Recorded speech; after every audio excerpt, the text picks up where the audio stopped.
Hi guys, welcome back to martinliedtke channel, and I got Cambel with me here. Okay, we're going to be doing something very, very fantastic. You're going to feel really fab. Okay, after all of this. Okay, myself and Cambel are going to discuss what I believe to be correct information, what I consider to be the truth. I also consider it, myself and Cambel, to be very, very helpful. That's my volume coming through. I also think this is very, very useful and important information. I also this is very, very. I think that is your what screen there, Cambel, my old chap. Right, I think I've got 1 sec. You have. That's me. Sorry, that was me. You're good now. Yeah, I know. Okay, we're good. Okay. So as you can see, I've got Cambel with me. It's the first time I've hooked up with Cambel since we got back from America land. Okay, where we traveled. We went to San Diego and we traveled back to across Arizona, California, and New Mexico and Texas, back to Houston. 4 days in a van. We did 4 days in a van. We had a fantastic time. Yeah, with Tony and Cheryl and Cambel, we had the best time. Yeah, it was the best time. And I just want to say, I want to send love out there to Dawn, who's been a little bit unwell. We love Dawn. She's an awesome friend. So yeah, we're sending love to Dawn. So yeah, we're going to be the love and the positivity here, Cambel, and show them all how it's done with some real truth and real useful information. So, and you know, a massive thanks to Dawn and Jason, because they looked after us so well when we were in America land. Like, gave us their house to sleep in, they fed us, they looked after us, drove us around. Like, really, really good people.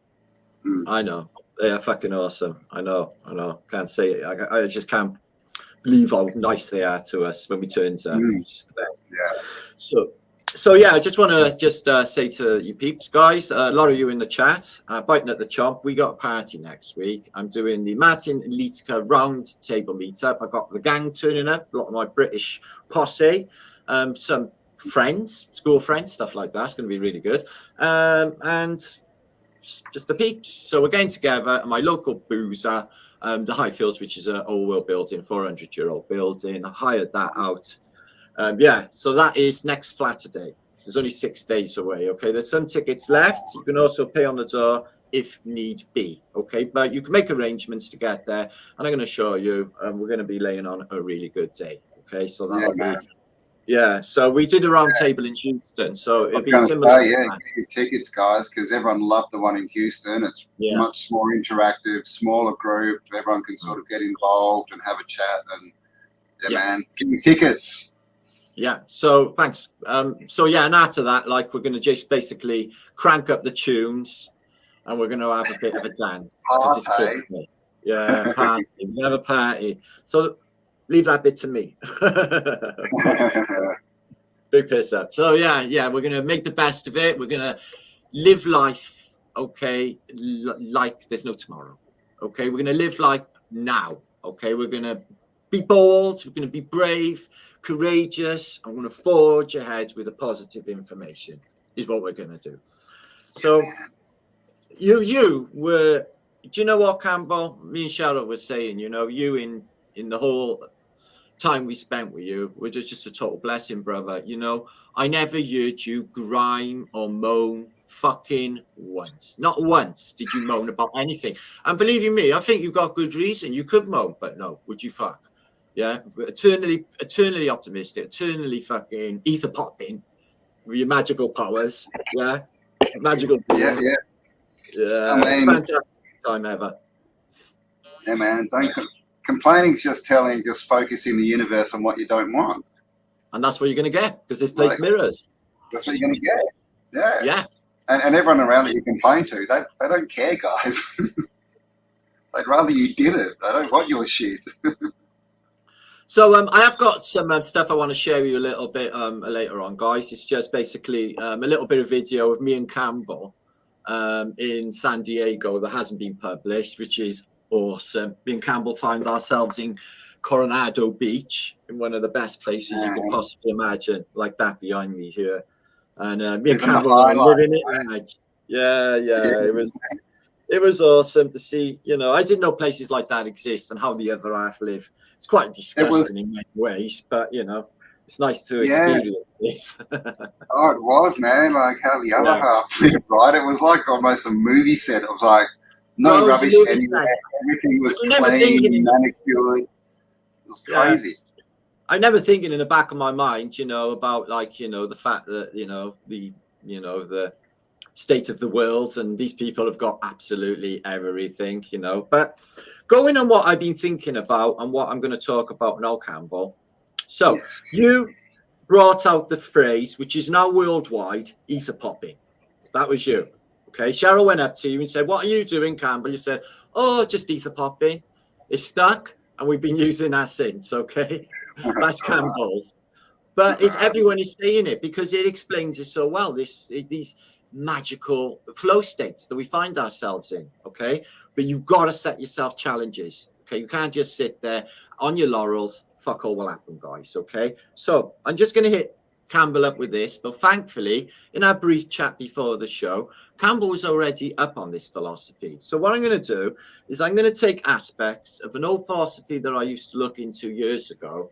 And it is the philosophy of objectivism, which was put forward by the most intelligent woman in the world, so they say at the time, Ayn Rand. So Ayn Rand, although I believe her to be probably a Jesuit, a plant, etc., her information and her data was the correct data. I believe it to be the correct data. And it is this. The philosophy states that we are not our brother's keeper. Our brother has to face challenges to grow and evolve for them. It is, if you interfere with this process, you take away the opportunities they had of becoming a better human. Altruism makes other people weak. Now, with this philosophy, it's based on you must do what makes you happy, not give all of your power away to the collective religion, the collective military, the collective education system. It doesn't even matter, the collective them, because they are the matrix. They will fight hanger and tongue to protect their comfort zone away from the real world. Now, all you have to do is use reason and your basic morals. So above all, be kind.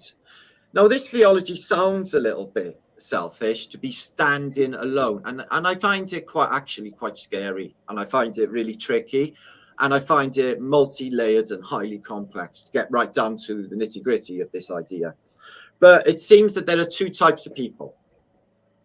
There are the producers, which are the creative geniuses. They are the minds, the architects of this realm. There are only, everything that you see here has come out with a product of the human mind, but there are only a few here that do that. The rest are consumers. The consumers, they desire. They are stinking fucking jealous of creativity, the creative spark. Okay. Now, what they want you to do is they want you to compromise your creative instincts and give yourself to the collective for them so they can use your creative instincts. Above all, you must stay true to yourself. Never sell out that cheap. Never sell out at all. Stay true to yourself forever and ever. Never compromise yourself. And that is the theology. Now, I watched a film. Now, you were aware of Atlas Shrugged, yes, Cambel? Yes. Yes. So what did you think of that philosophy? Yeah, man. It's an interesting book, isn't it? It's basically like the greatest minds, I guess, the greatest, producers, as you put it, creative minds start disappearing, right? Yeah. And they sort of all end up basically in a place on an island or whatever where they can pull their creative genius. And because they're doing that and not being, like pulled into the matrix, because they're allowed to be their own creativity, they basically come up with all the solutions that we need, right? Yes. Yeah. And the narcissists, and they bleed off us. They're just like our our divine spark, you know, they see it, they want it, and, you know, they want our creative instinct. But I'm not going to be giving that away. And I am going to be, you know, it sounds selfish, but like, you know, the things like, you know, people want to do, I talked to my friend yesterday, you know, like the death in the family and that, and he was like, I'm not really into it. It's just pissing me off. And I'm like, well, do you really, is it selfish of me to say that you should just like, you know, this is like that avatar, you know, this body could have been a bouncing baby by now and reborn. You know, why should you just presume that this is all the same case? And people want you to join in with it. Now, what the fuck will that achieve? Is that going to help them? No, that's not going to help them to repair themselves and heal after a grief. Okay, I did that shit alone. Yeah, well, actually with the help of the community. But you know, in relationships too, you know. So say we've both done this. I gave my life up for self-sacrifice. I sacrificed my life, guys. At least 20 years for keeping care of sick people. First my wife, who then died, and then my mother, who then died. But I did the best, and I'm proud of what I did. But at the end of the day, I gave the best years, well, 20 years of my life away. Okay. Now, did I really have to fucking do that? No, it did breed resentment. I was resentful. I was having my life robbed. And it's the same if you're in a partnership with a wife for the sake of the children, or just because you're frightened of change, or you're just fucking used to it and you're scared to step outside of the box. Man, that's just going to be resentment both sides. When all you're thinking about is shagging other women, she's probably thinking about shagging other men, and you're not happy with one another. Now, how the fuck does that work? You know, this opposition, you know, that's created by the it's almost as if the universe knows what I'm thinking, you know, what I'm up to. You know, I really do think this is important information. I think that the information housed within this could heal the world. You know, there would be no more wars, because if everyone's doing what the fuck they want, you wouldn't even go to war. There wouldn't be a need for wars. There wouldn't be a need for any of that shit anymore. If people did what they wanted to do to make them happy. Is it selfish? No. Is it fuck? Why is it selfish when, you know, all is mind, and, you know, you got to live your life in this realm and try and navigate it the best you can? Why is it selfish? I don't think so. I don't think so. So your thoughts, Cambel, my brother? Yeah, definitely. I mean, we're here. See, you can't. First of all, you can't change anyone else. So if you're out there trying to, you know, change people, you can't, because, and we know this because when someone comes up to you and says, "Change, believe what I say," what do you tell them? F off, man. You're crazy. Like, so it clearly doesn't work. And like you said, like see, the thing is, we're all creative geniuses, right? But as soon as we let other people start sapping our energy and telling us where we should focus it, yes, we've lost it all, man. We've lost ourselves. Like, we're all here to do different things. We're not all here to do the same, right? We're supposed to be like, you know, a symphony of color. We're not supposed to be black and white. But everyone wants black and white. They all want us to join their little group, join the collective, and all that really means is think exactly what we think, believe what we believe. And like you said, what's that going to achieve? Because in the end, all they're really doing is promoting the system.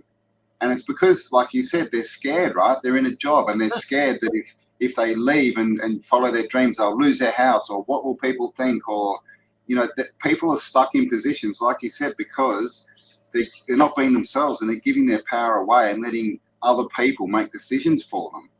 Exactly that. It's not the way forward. No. We've all done it, you know. It's just, you know, it's easy to think that, you know, you can just not actually struggle for yourself or anything in this place. You know, I listened to one of my favorite old songs as a bit of an inspirational song just before I went live, and it is "That's Life" by Frank Sinatra. And it sums it all up, you know. That's life. That's what people say. And it just tells you to, you know, when you get hit back down, you know, and it all goes to shit, get back up again, you know, because it's that, you know, if you fall into that negativity, if you didn't, you know, make it work that time, you know, these negative vibes are going to fuck you. It's going to fuck your ether popping technology skills right the way up.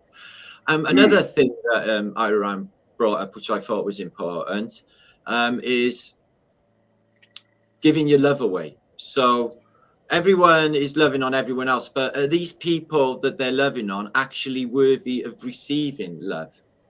Yeah. You know, so that's tricky in itself as well, because some people are really worthy of love. I'm being loved, but other people you show love to, they ain't really worthy. They ain't even loving themselves, you know. So they got to do the work on themselves, fix themselves, get it right, and then maybe when they've made the fucking efforts, you know, to be, you know, grow a fucking pair, then they'd be worthy of love. So I think there's a lot to that as well. Yeah. Yeah, I agree, man. I mean, again, like, why give all your energy away to people who are just, they're not going to do anything with it. They're not going to, you know, return anything. They're just going to suck it, right? Like the vampire energy suckers. And that's really what most people want, just attention, right? Yeah. This all goes back to childhood stuff, but that's, as long as they got your attention, man, they're happy, but they aren't going to do anything with it. So why not focus your energy on where it's going to work?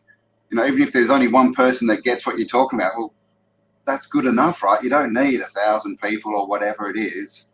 No. And the best way to teach is to do, right? Like, instead of telling, just do. If you get an idea, go and do it. Put it into practice, and then you go, look what I did, not I'm going to do, right? Yeah, exactly. Like, yeah. People should be valued on the work and the fruits they beared in this place, you know? If they haven't contributed shit all and just been a part of the collective, fucking repeater, an echo chamber merchant, then they're not really worthy of it. They're not really in it, you know? So I'm starting to feel a lot like that. I think this is definitely the correct information. And I've been putting it into practice, and it is a type of magic, you know, attached to it. And it is connected to the ether popping technology, because it's like the universe knows. And it's like, it's helping you. And, you know, things just synchronicities. You know how this works, Campbell. You did it with packing your suitcase. Yeah. But being the captain of your own ship and trusting yourself and being true to yourself when all others are in this fucking collective cult. You know, it was okay for me, Campbell, because I've never fitted in with them anyway, even in childhood. You know, I hated being in school. Yeah. Classrooms were agony to me. And I was just going to say as well, it's like, just because you don't love someone doesn't mean you have to hate them, right? You can just, you know, sort of like everyone, right? You know, without judging them. So when Martin's saying, you know, you don't have to give everyone your love, it doesn't mean you walk around hating people. It just means they're living their life, you're indifferent. But then when you find someone that's worthy, that's where you put your energy. Because if you're giving it to all these extra people, you're literally putting out cords of energy that are still attached to these people. And they're sitting there when you don't know it, when you're sleeping at night or whatever you're doing, they're sucking your energy, man. And you can imagine if you give that away to 100 people and you got 100 people there, like, you know, so be very careful, because we've only got so much energy, right, that we can use in a day and give out and control. So focus it, man. Yeah, don't give it all away. But you bang on there. That you know, any attachment to negative energy, there's just an invisible cord with it, and it's just like, you know, it just gets, the truth gets just further and further away. It's like snakes and ladders. Once you know, if you are tricked into thinking on negative paths, you know, because I notice I'm actually frozen. No, I notice BooTube is riddled with negativity and stuff, but that's by design, isn't it, to get people negative? But well, I can see where that's based on. Like, there's all this negative, there's all this like, he's a shill, they're a shill, or he's a government agent, oh my god, they're this, they're that.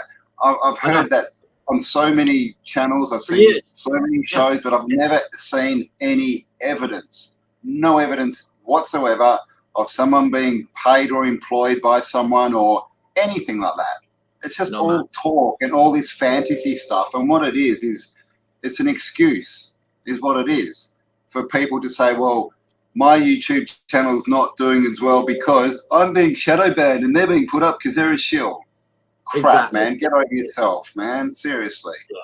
Yeah, man, you just nailed it, brother. And even the attachment to thinking like that, is part of the collective thought. It is. Because you're thinking like, you know, victimize myself. It's not. It's not. It's exactly how it fucking should be. And I'm really, really happy and I'm fucking proud that it is like this. I am. I'm proud of you. I'm proud of all of us, the way, you know, this is carried out. Because, you know, we're actually achieving something on YouTube, using it as a proper tool, you know, not just to fuck around with, but actually get to what this place is so we can give useful, helpful information for navigating around. Who doesn't want to have everything, could live in a fucking magical experience? Yeah, everybody wants to, guys. Everybody wants to. What's stopping you? Fucking collective is stopping you. Yeah. And it's literally, you know, I've said it before, you know, we've already got all the answers, but the problem is people give them away to the collective. Like we've heard so many times of all these inventions and people sell the patents, and what happens to them? They disappear, never to be seen again. You know, people have good ideas, they collaborate with other people who take them in different directions, and really the biggest thing about all of that is the fact that it's all done for money. It's which yes, we need money to live, but there's a point where you're getting money because not because you want to live or need to live, but because you want power or you want to be better than someone. All this crap. If you're doing something for that, like what kind of a world do you think you're creating? Like seriously, like do you hate your kids or something? It's like I had a good time. My kids are going to live in crap. Look, I seen someone saying in comments the other night how much they wanted loads and loads of money, and everybody sets themselves a sum and says, "Oh, I want this," and they literally say the word money. Yeah, I don't think, you know, the simulation actually recognizes that. It recognizes energy. So yeah, man. And even if they had it, they wouldn't know what to do with it. If they had a lot, yeah, man. You know, figure out what you want. You don't need the money to pay for stuff. What do you actually want? It's like me, right? I'm at the moment in a dome, which I didn't pay for. It just turned up when I needed a house. I've got about 5 acres of land here that's pretty much mine to use as I want. Didn't pay a cent for it. All right. I wanted to move out, be in the country, on some land, off-gridish kind of situation. And I didn't buy the land. I didn't buy the house. You know, cost me, you know, obviously some time and some effort and a little bit of money. But, you know, if I was sitting at home still going, I need $1 million to buy the land, I'd still be sitting at home going, I need $1 million. But when you understand that the universe doesn't deal in dollars and cents, man, it deals in energy. So, like I said, you don't know where it's going to come from. You just don't know. Like this land, right?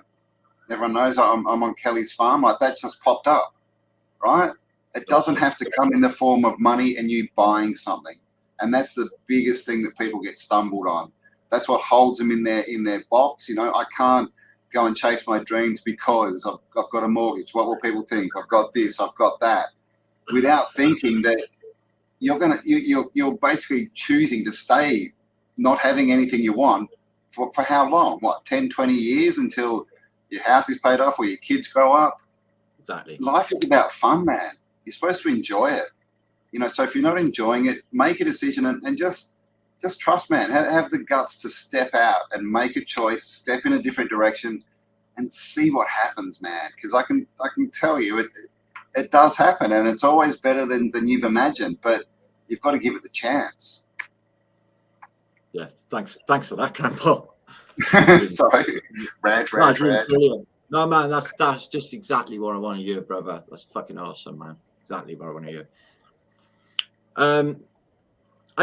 You just took my brain away.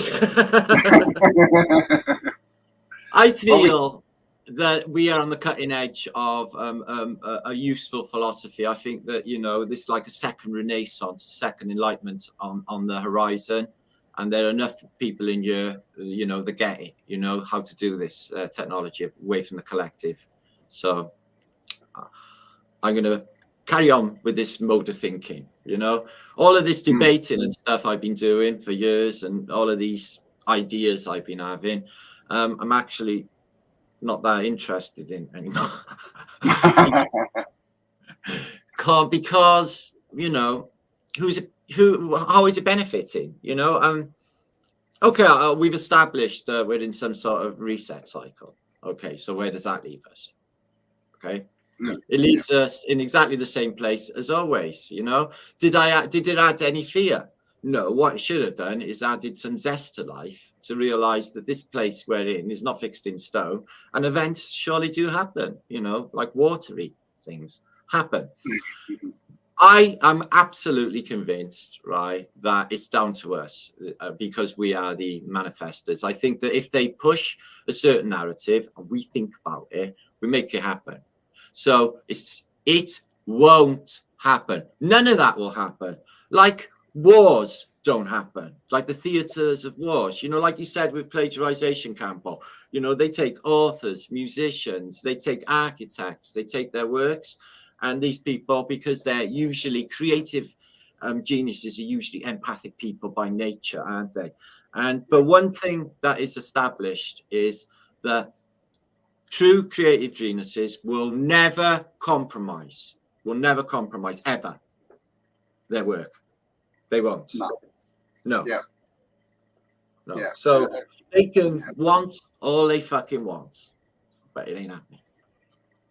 Yeah, man. Don't let people tell people a story. So we're in America, right, guys? And me and Cheryl went up to Cambel, and he's got like a bunch of screwed up dollars in his hands.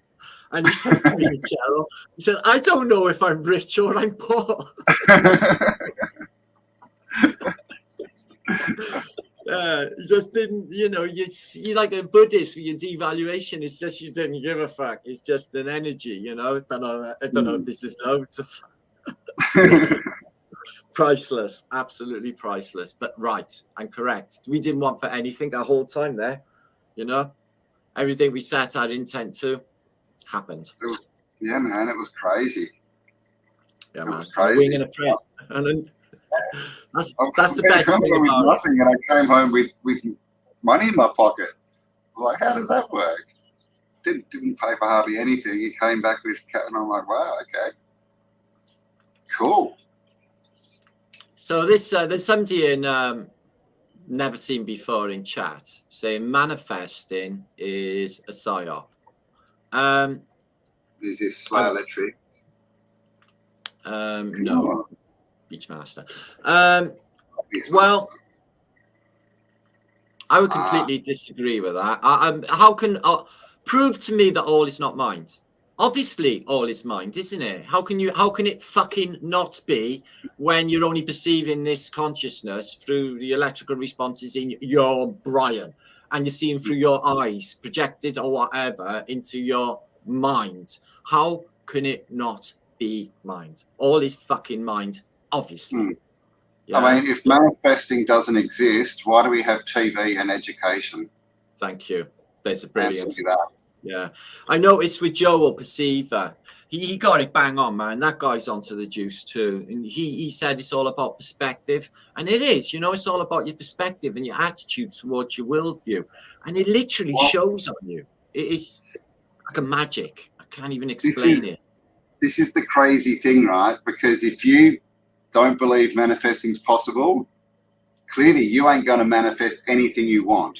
No, you ain't going to manifest. You are manifesting, you are, but all you're doing is manifesting the stuff you don't want. And that's compounding, so you can then go, see, ha, ha, ha, look at me, poor little me. I can't do anything. I'm stuck here.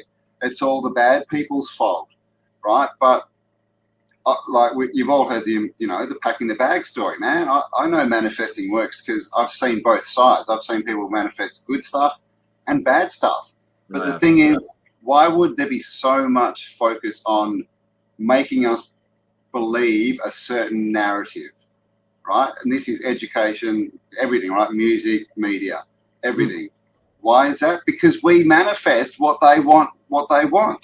If they want a war, they put it out there and everyone goes, oh my God, it's a war. And guess what happens? We, not they, we as the manifestors, we manifest it.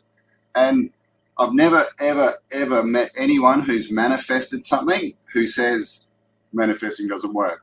But I've heard lots of people who have never manifested what they want say it's all bullshit. I mean, come on, guys. Don't give away your power. You can believe that and you can sit in that space if you want to, but I wouldn't advise it because you're not going to have a very good trip. It's not going to be fun. You know, like you mentioned earlier with negativity, you know, and I noticed that because this place like is definitely a mirror. It's like I watched, you know, some things that happened this week, you know, with a lot of negativity in the community, and I was just feeling like, ooh, that's gonna hurt, because you know, if you just you know, like gossip is the devil's playground, and it's just a place for, you know, just low minds, you know, to talk about other people behind the back, stuff like this. Finger pointing. They're bad. And why is the person always bad? Because they don't believe what I believe. That's it. There's no other reason. That's it. So, I mean, really? That to me is like kindergarten level thinking, man. It is, but it's also projection, because I notice people give themselves away in comments. When they're making a negative comment about something, they'll chuck in what they're thinking about. And it's often quite repulsive, but it gives you an idea of the mindset behind that comment. You know, this is what this. So, like, it's just like, you know, they're just like, you know, keyboard warriors. You know, this guy here, I do believe this is hell. It is hell for you, Beachmaster, and it always will be with that mentality. Yeah, because you just created. Look, I went to see Macy Gray, right, the other day. And above all, that woman was beautiful, but she had a message. She realizes this place got a lot of elements of shit, okay? But she said there's beauty in the world. And there is, guys.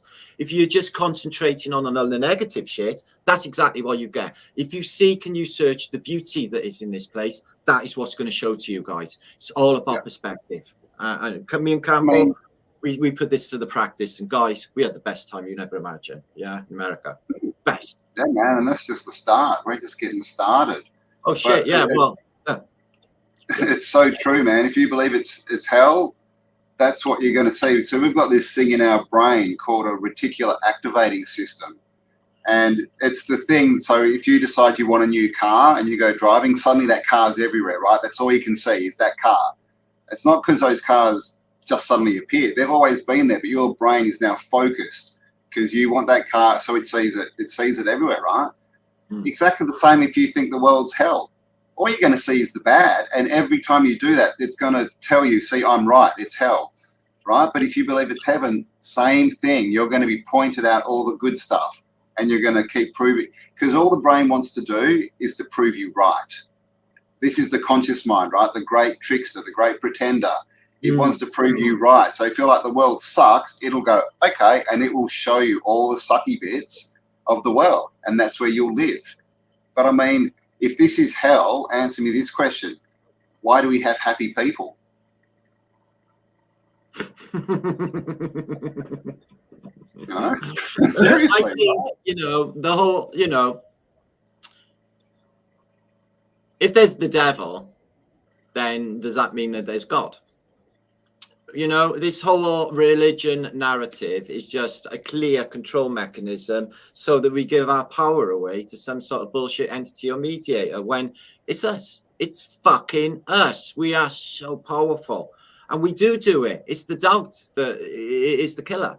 You know, when we know that it's us that's doing it, this flow state, guys, you know, you've got to check, you know, set challenges, admittedly, and do stuff for your life. But guys, it's real. Yeah. Be the architect of your life, man, because if you're not, someone else is surely going to do it for you, and they're going to put you where they want you to be, not where you want to be. Well, what do we all want? We want to be happy. We want to be loved. You know, like I'm happy. I'm proud of myself. I'm proud of Cheryl. I'm proud of you. And I'm proud of what we did. You know, because I feel we did the right fucking thing in everything. You know, we were just totally cool, fucking groovy people, man, on the right buzz and the right energy, full of love. So, you know, I changed my life that trip in America, Cambel, and, you know, everything that's happened since, I am just not the same person. You know, you got a different viewpoint. It's just never going to be the same again, you know. And the generosity of that people and how lovely they were. Oh, my God. Just fucking love America so much. So Cheryl, traveling, man, is so good just for that reason, just to get out of your box, to see there's different options, right? But what you do is you look back at where you came from and you're like, oh my God, it's a box. You know, like I'm in Australia, right? And we're supposed to be, you know, the land of the free and all this kind of stuff. And, you know, you look back when I was in America, I'm like, yeah, okay. We're nowhere near as free as I kind of thought I was, right? So just you know, change is, they say change is as good as a holiday, man. Get out, get a different perspective, and then you can look back at where you were and go, now I see it. I was being stuck.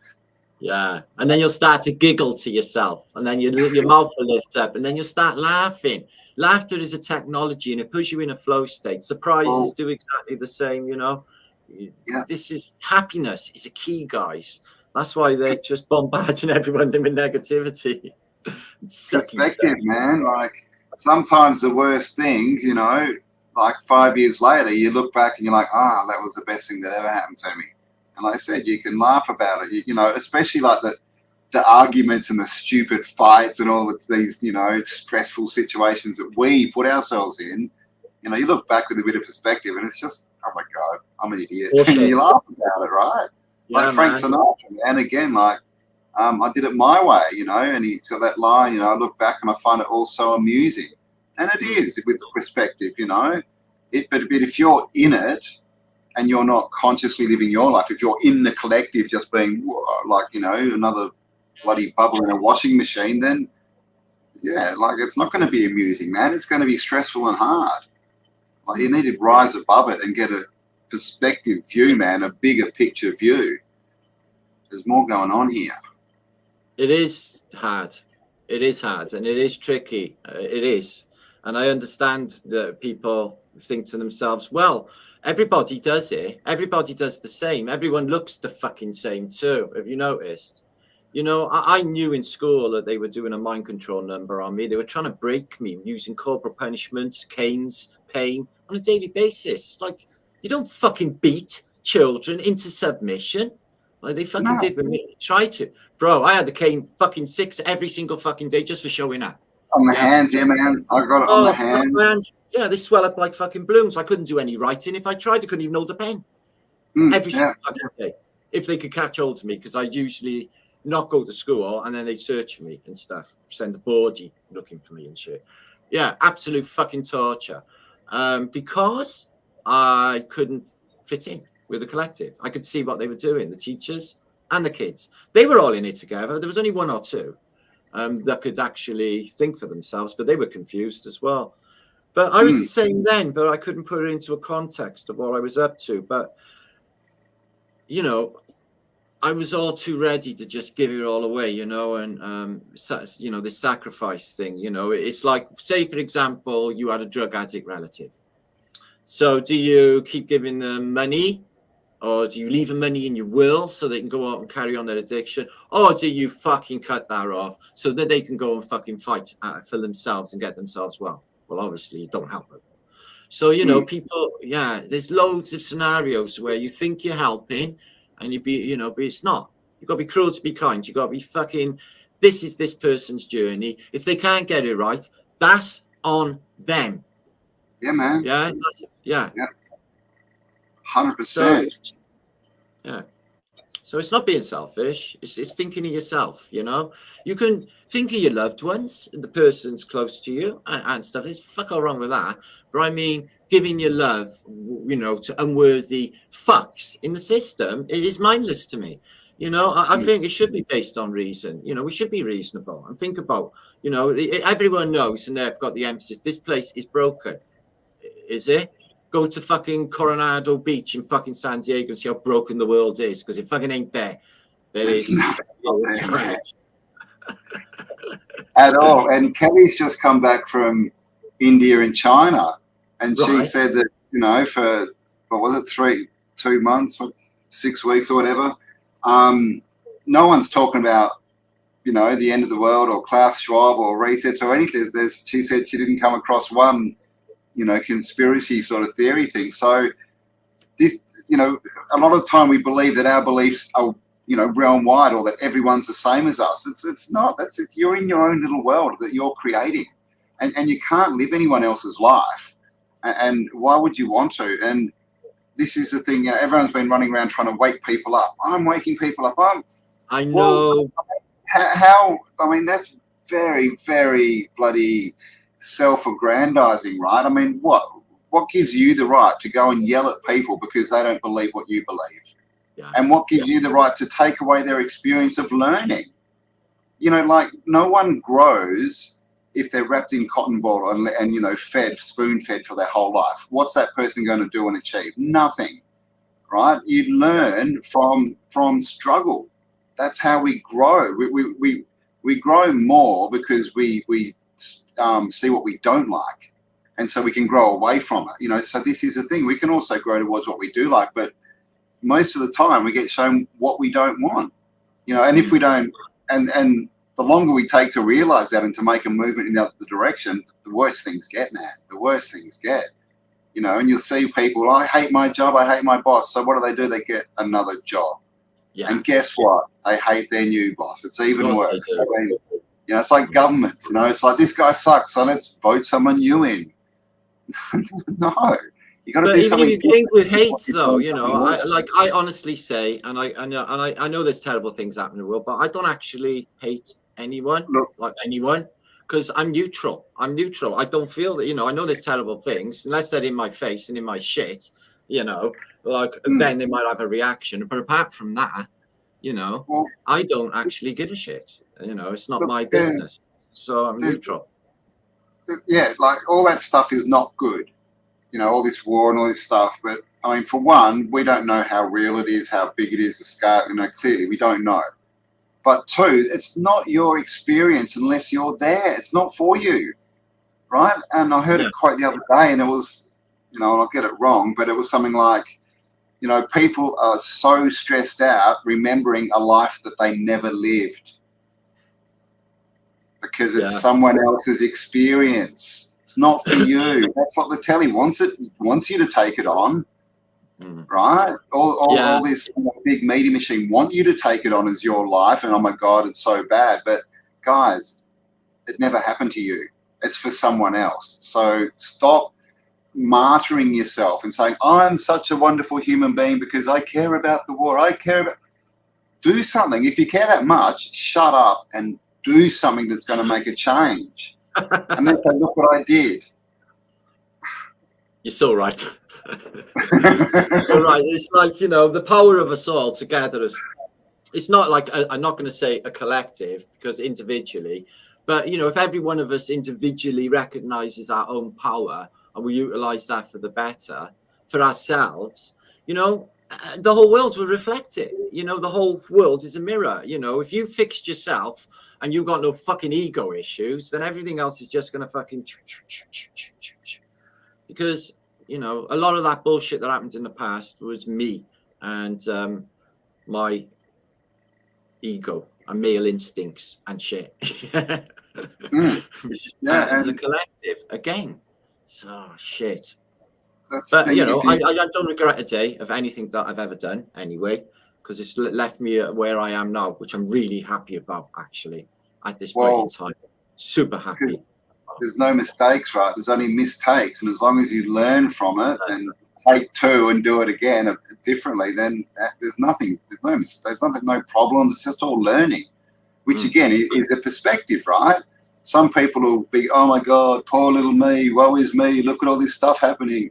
Someone else can have the same stuff happening, going, wow, okay, I don't want that. I need to improve myself here. I need to do this, and they grow through it. So again, it's all up to you guys. Like, is it a good world or is it a bad world? Because if you believe it's a bad world and you're in hell, then again, that's all that you can experience until you change your belief system.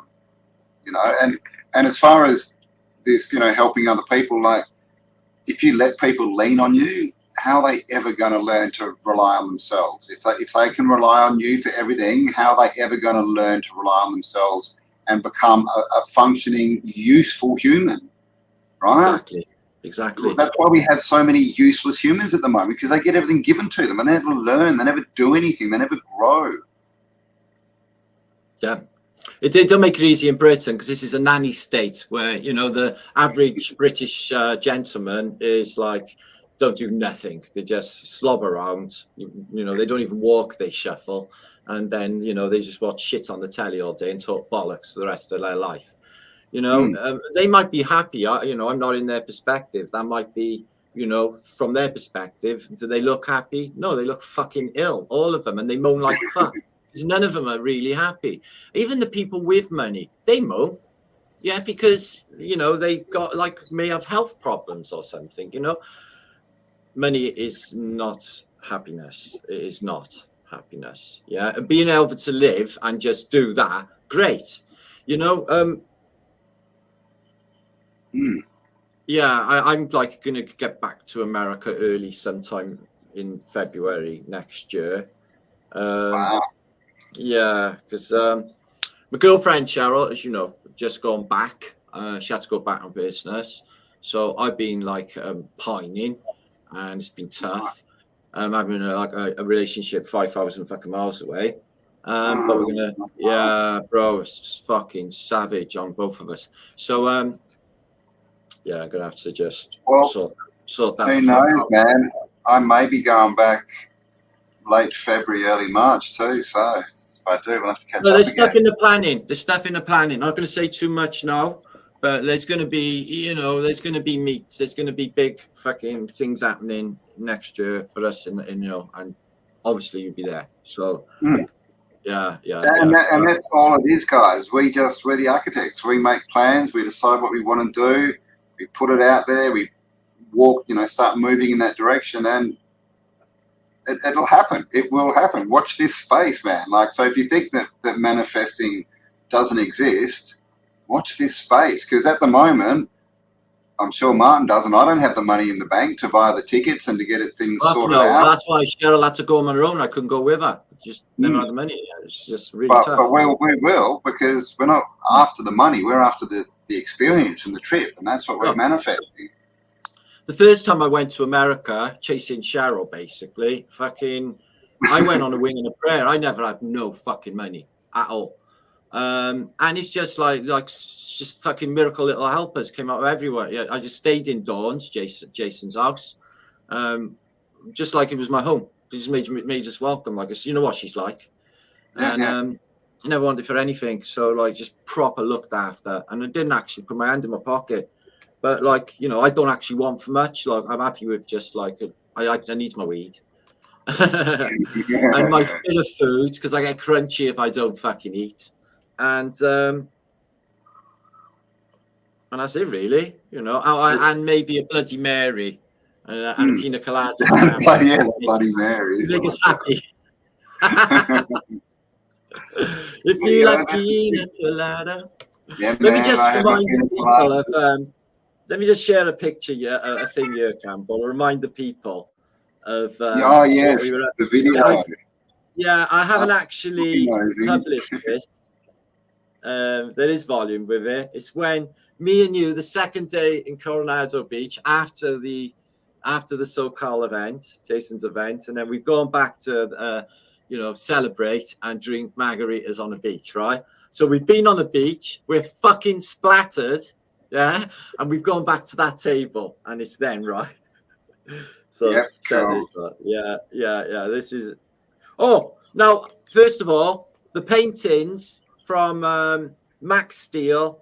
I don't know if you can see that on your screen. I see yours. Man. Yeah, I saw that you got yours done. Yeah. Oh, there it is. Nice. Bro, he captured my soul. That fucking looks like me, bro.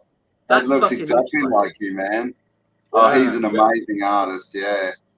So I was very chuffed with that. He's done one of Jason. He's done one of Danny. You know, Danny. He's done one of her too. So he's done one of me. Did you see mine? Yeah. Sorry? Yeah. He's done one of me. Yeah, I know. He's done one of you. I know. Yeah. So, he hand delivered it. So when I was in Perth, we met up. We hung out for the afternoon. Yeah. That's awesome. Yeah, I see man, really. And see, it's a good point as well, right? Is he, you know, Max wants to do something. He's an artist, obviously. He wants to get out and you know, in the movement and, you know, help, you know, sort of be in this energy and around these people. So he just sat down and went, well, what can I do with my skills? And he said, well, I can paint other creators, right? And so he just started doing it. And so that's perfect, right? You just got to have an idea that's yours and take action, man. Yeah. He's doing it. He's doing it, Cambel. He's using his creative genius. And he is a fucking creative genius. They are amazing artworks. So this video here, guys, is of me and Cambel, Robin and Cheryl and all the guys. So. Oh my God, I'm looking fat. No, you ain't. I'm still trying to lose my bloody American kilos that I put on. Oh, yeah. How you doing? Yeah, I'm living it up. Yeah, living the high life. Are we having a good time, Campbell? Amazing. We've made it. We've finally arrived. Fuck in hell. Check this out, guys. We're with all our fam here. We love them all. Look at them all. Jason, booking it. Cheryl doing all the philosophy. The talk. Check this horizon. You know, check out the circle. I actually got another it's always it restarted. So big yeah, I know.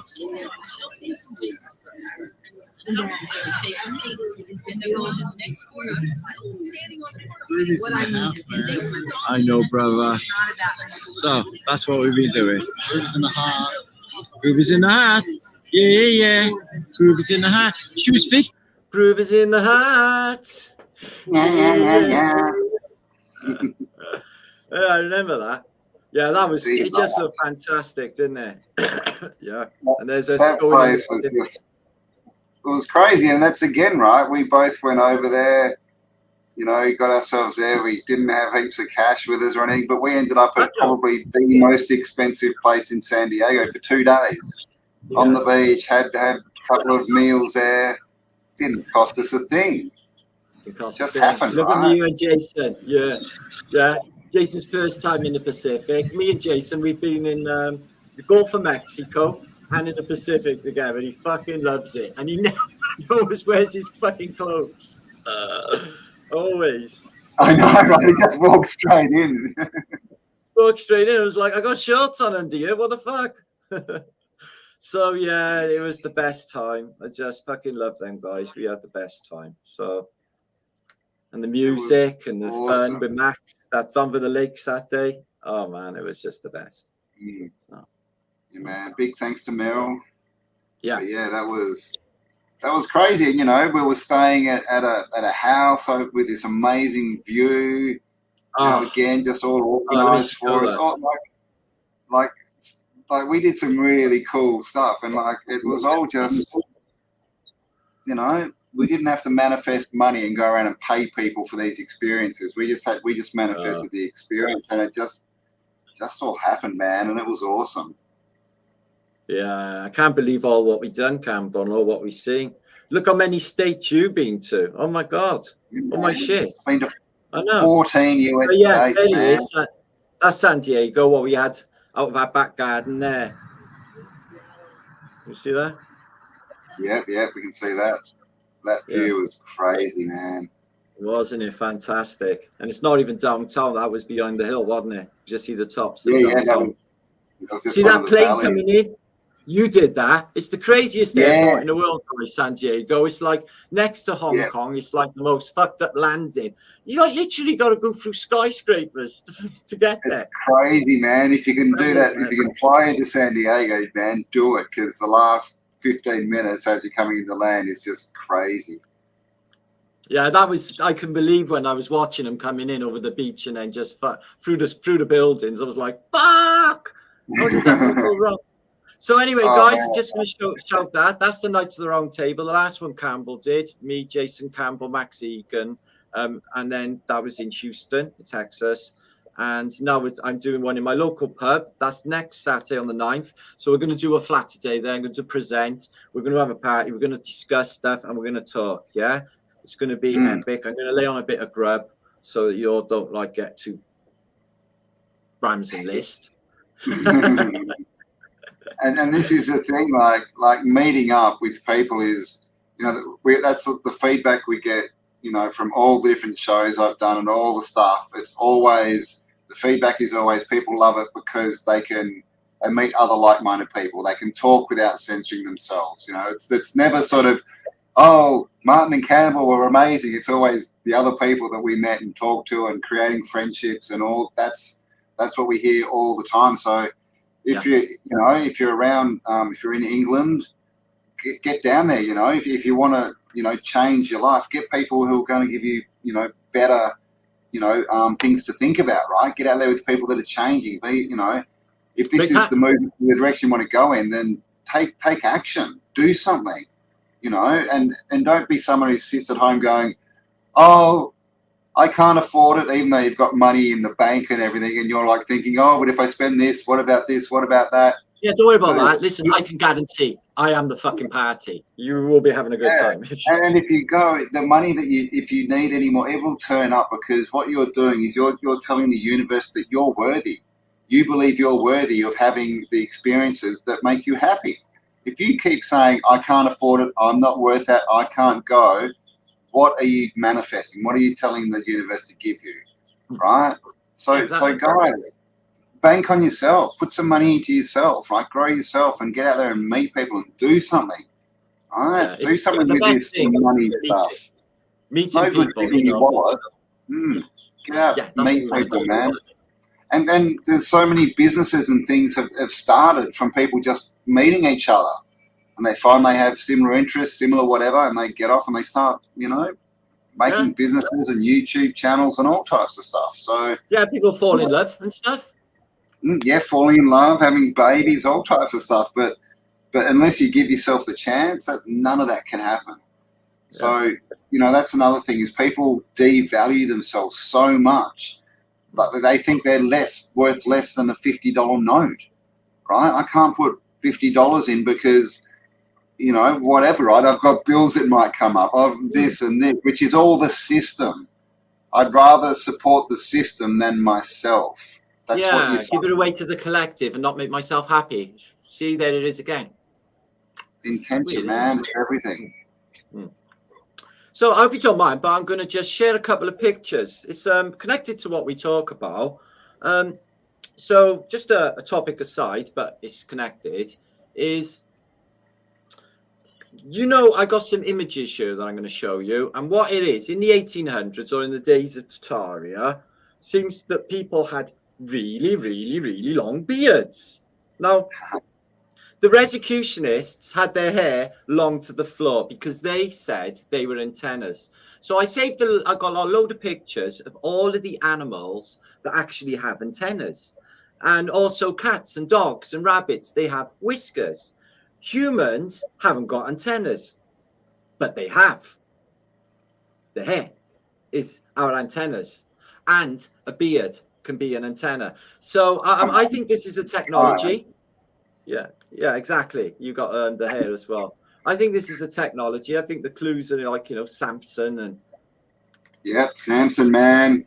Yeah, man. Samson's the man. And also that story about the Indians in World War II, was it?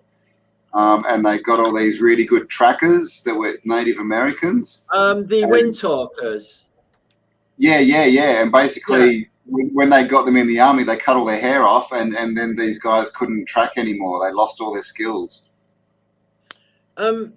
Interestingly, I was going to do, when I was thinking on doing a flat today, this is what I was working on. I did a bit of research, and I got a really interesting conclusion, and it was concerning the theatres of war. So I've got a book in the house, which is in the room, which is a road called The Road to Stalingrad.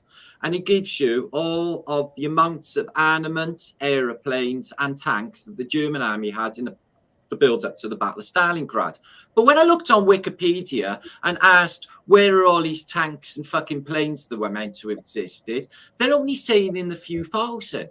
But the book I've got is saying in the tens of thousands. Now, going on that, where the fuck is all our stuff? Millions of tanks were produced. Millions of fucking planes were produced in World War II. Do you know there's only 2 Messerschmitts existing? One of them is in a Los Angeles museum and another one's in fucking a German city. 2 Messerschmitts in existence. It's hard to believe that they had all of that shit, apparently for World War II. None of it exists. Did it in the first fucking place. You get images of Dunkirk when they show you the British army left all of their shit behind and evacuated. What's the real fucking story there? Did they give all of their shit away? The entire... Did that even happen? I got really big reservations to whether or not they actually had the tanks and guns and shit. necessary to do that. Anyway, back to this. What do you reckon he's doing there, Cambel, on that picture? He's being the one-eyed god. Okay. I don't know. He's being a human megaphone. I noticed they do a lot of mutilation in a lot of cases in Indigenous peoples, which also seem to be some sort of technology. I'll show you an example in a minute that might throw you. So these women, so what I noticed is they are impersonating nature. So that, what are they, cocoons? Cocoons? Yeah, or seed pods or cocoons or something, yeah. And you know the pleating here, they got pleated skirts, and this is pleated like Constantina's, like pleats. So that got to be a technology for maybe holding warmth or something. Pleats. It's got to be a tech. Yeah. Yeah. So they're two Irish ladies. Yeah, that makes them look like wings too, doesn't it? The pleating. Yeah, I thought that. Like cocoon, like wings, yeah, like butterflies that could open. Really interesting. Maybe they will. Maybe they're like superheroes and they'll like open their arms and fly off into the sunset. Have they got beards? Tartar women as well. I've seen a lot of examples of the Tartarian queen, and these people have got these. Now, what is the mindset of why they are covering their mouths and putting these giant fucking things on their heads covered in silver coins? That's got to be a tech. It's got to be. Maybe that helps with thought as well. Maybe, you know, to access higher levels of information. Maybe that's what's going on. You know, let's have a look at this. If you imagine the Western white man, when they got to indigenous populations, to like Hawaii or something, finds a load of naked birds walking around. It must have been, you know, especially with their weird mindset. So yeah, these things on their heads, that's got to be some sort of technology as well for ether popping tech. These people, they got everything. What do they need? Nothing. Nature supplies everything they need. This guy's in Mexico, and he's got the same as the ladies in Ireland. He's got what looks like a cocoon thing going on, or maybe a manta ray. What do you think? It's weird. What are we looking at? What is that photo? I don't know what I'm looking at. Is that? It's a shepherd in Mexico, and he's got a fucking thing on that makes him look. Oh, is that his face? Oh wow. Okay. Yeah. Right now. Yeah. That's his little. I didn't know. It looks like it's like a little. Yeah. Wow. Okay. Vagina. Very, very leafy, planty, seed kind of like or something, isn't it? Yeah, seed like. So yeah, he's definitely you know, taking aspects of nature. Well, what is the mindset of this? Dude, he wants to be a duck, and he's smoking a pipe. Like, I keep losing my plate every time I queue for food, so I get it in my fucking face, and I got a place for the pipe to go, no less. Yeah, the pipe, man. Like, what the hell? That's. See, I mean, what? I guess the question is why, right? What are they emulating? Well, that's what I'm asking. I'm trying to work out what the mindset is for. Is this some sort of technology? You would only do that kind of stuff in a tribal type environment if you thought it was going to improve your life in some way, right? So, or so if you saw technology and you didn't understand it, but it looked like that, then you might make it up just to try and, because you don't understand circuitry and stuff, so you just see it as a shape. So I mean, that could have been there could have been dudes wearing some kind of masks, with those funny things at the front or whatever. So, and you see it a lot with the cone heads and then the skull binding and stuff. Yeah. Yeah, you good point. That could be exactly what's happening. Yeah, because you see like the Hopi Indians with these crazy headwears, then they got to be something that they've seen to put antennas on their heads anyway. Like these indigenous people, the painting has got to be more to do with something to do with the psyche. It's just, look at that. It's so fucking trippy. There's a lot of thought going into that, that painting on their bodies, which looks serpent. Yeah. Oh, they've got a little body painted on their body. That's funny. But not only that, what I find interesting is this guy here and this guy here, and possibly this guy here. They're whites. These are white people. Maybe these guys here. Yeah. So whether or not they're prisoners, it's hard to even say, or they're just giving up their life for that lifestyle. But they're definitely Western. The rest are not. I examined that. Yeah. Japanese samurai thing. That's a cool helmet, man. So but what see, is this frame of reference? Sorry. Well, we have cargo cults too, right? Yeah. You know, they talk about from World War II when, you know, the American forces left and all the tribal people would build like runways and fake, you know, planes out of branches and stuff to try and bring them back. Yeah, so maybe they're just emulating, you know, what they perceived as gods, you know, people from the outer spaces maybe, the extra territory, and they're, emulating them to like say, come back with your technology. Yeah, he looks a bit like, I don't know. Looks a bit like the Predator, maybe. Yeah, he does. He definitely reminds me of Predator or something. Look at these two. And King Charles, right? He's got big ears. Yeah. It's a bit fish-like. Look at these two spooky. This is really actually unnerving. I feel uncomfortable looking at these masks. I don't know why. They have got the all-seeing eye in there. And a bit got the third eye. It's interesting because there's so many of those kind of, you know, evil, demonic looking masks and costumes, isn't there? Like, where does that come from, I wonder? I don't know. It's unnerving. The psyche. Yeah. Or anybody that's got a negative mindset, believe you me, when they go to sleep at night, they're going to see all of that monsters under your bed business. But you know that skirt that was just now on that samurai? She or he had two eyeballs in the same place. And this is from a Renaissance work. Of whatever they think that was existing before, which is a bird head. Bird head thing. And the face in the stomach, which is like those other, you know, headless people we see pictures of. Oh yeah, the Bellimis. Yeah. Bellimis, yeah. That's true, that is. So that's a bit unusual. What else we got? Yeah. So that's got to be a tech of some sort. Otherwise, why would the fuck again? And they still wear the silver coins, the gypsy sort of women, don't they, across the line of coins? Yeah, Bulgaria, Romania, they wear them on their head shirt. They have coin belts as well. So so there's definitely something to do. And it's the type of metal, right? So it's definitely based on a tech. Oh God, yeah. I'd say it was silver in a lot of cases, silver coins. Yeah. But they seem to put it over, you know, their front of their head. I've noticed. Maybe it's some sort of protection. Interesting, because silver's got. I looked into silver. So apparently, silver's got something like, I don't know the figures, but it's got a lot more uses than gold. Right. Like so it's actually more valuable than gold. And if you've ever looked into the silver prices, it's literally been held down and suppressed for like decades, right? Decades. They reckon it's the most undervalued, you know, sort of resource we have. So it's interesting, right? Like this whole gold thing that they've got everyone, you know, running after. Maybe silver is actually more valuable, right? But they're just keeping the price down, so you know like these people who want to rule us, so they can get access to it and buy it all up. And we're all running around getting gold, and they're like, ha! It's really silver. It's super interesting. Yeah, I think you're onto something there, Campbell. Yeah, I thought that. This lady's like doing the robot. She's got robot clothes on, but they got complete lace face cover. So I'm thinking along the lines of, you know, robot or even protection.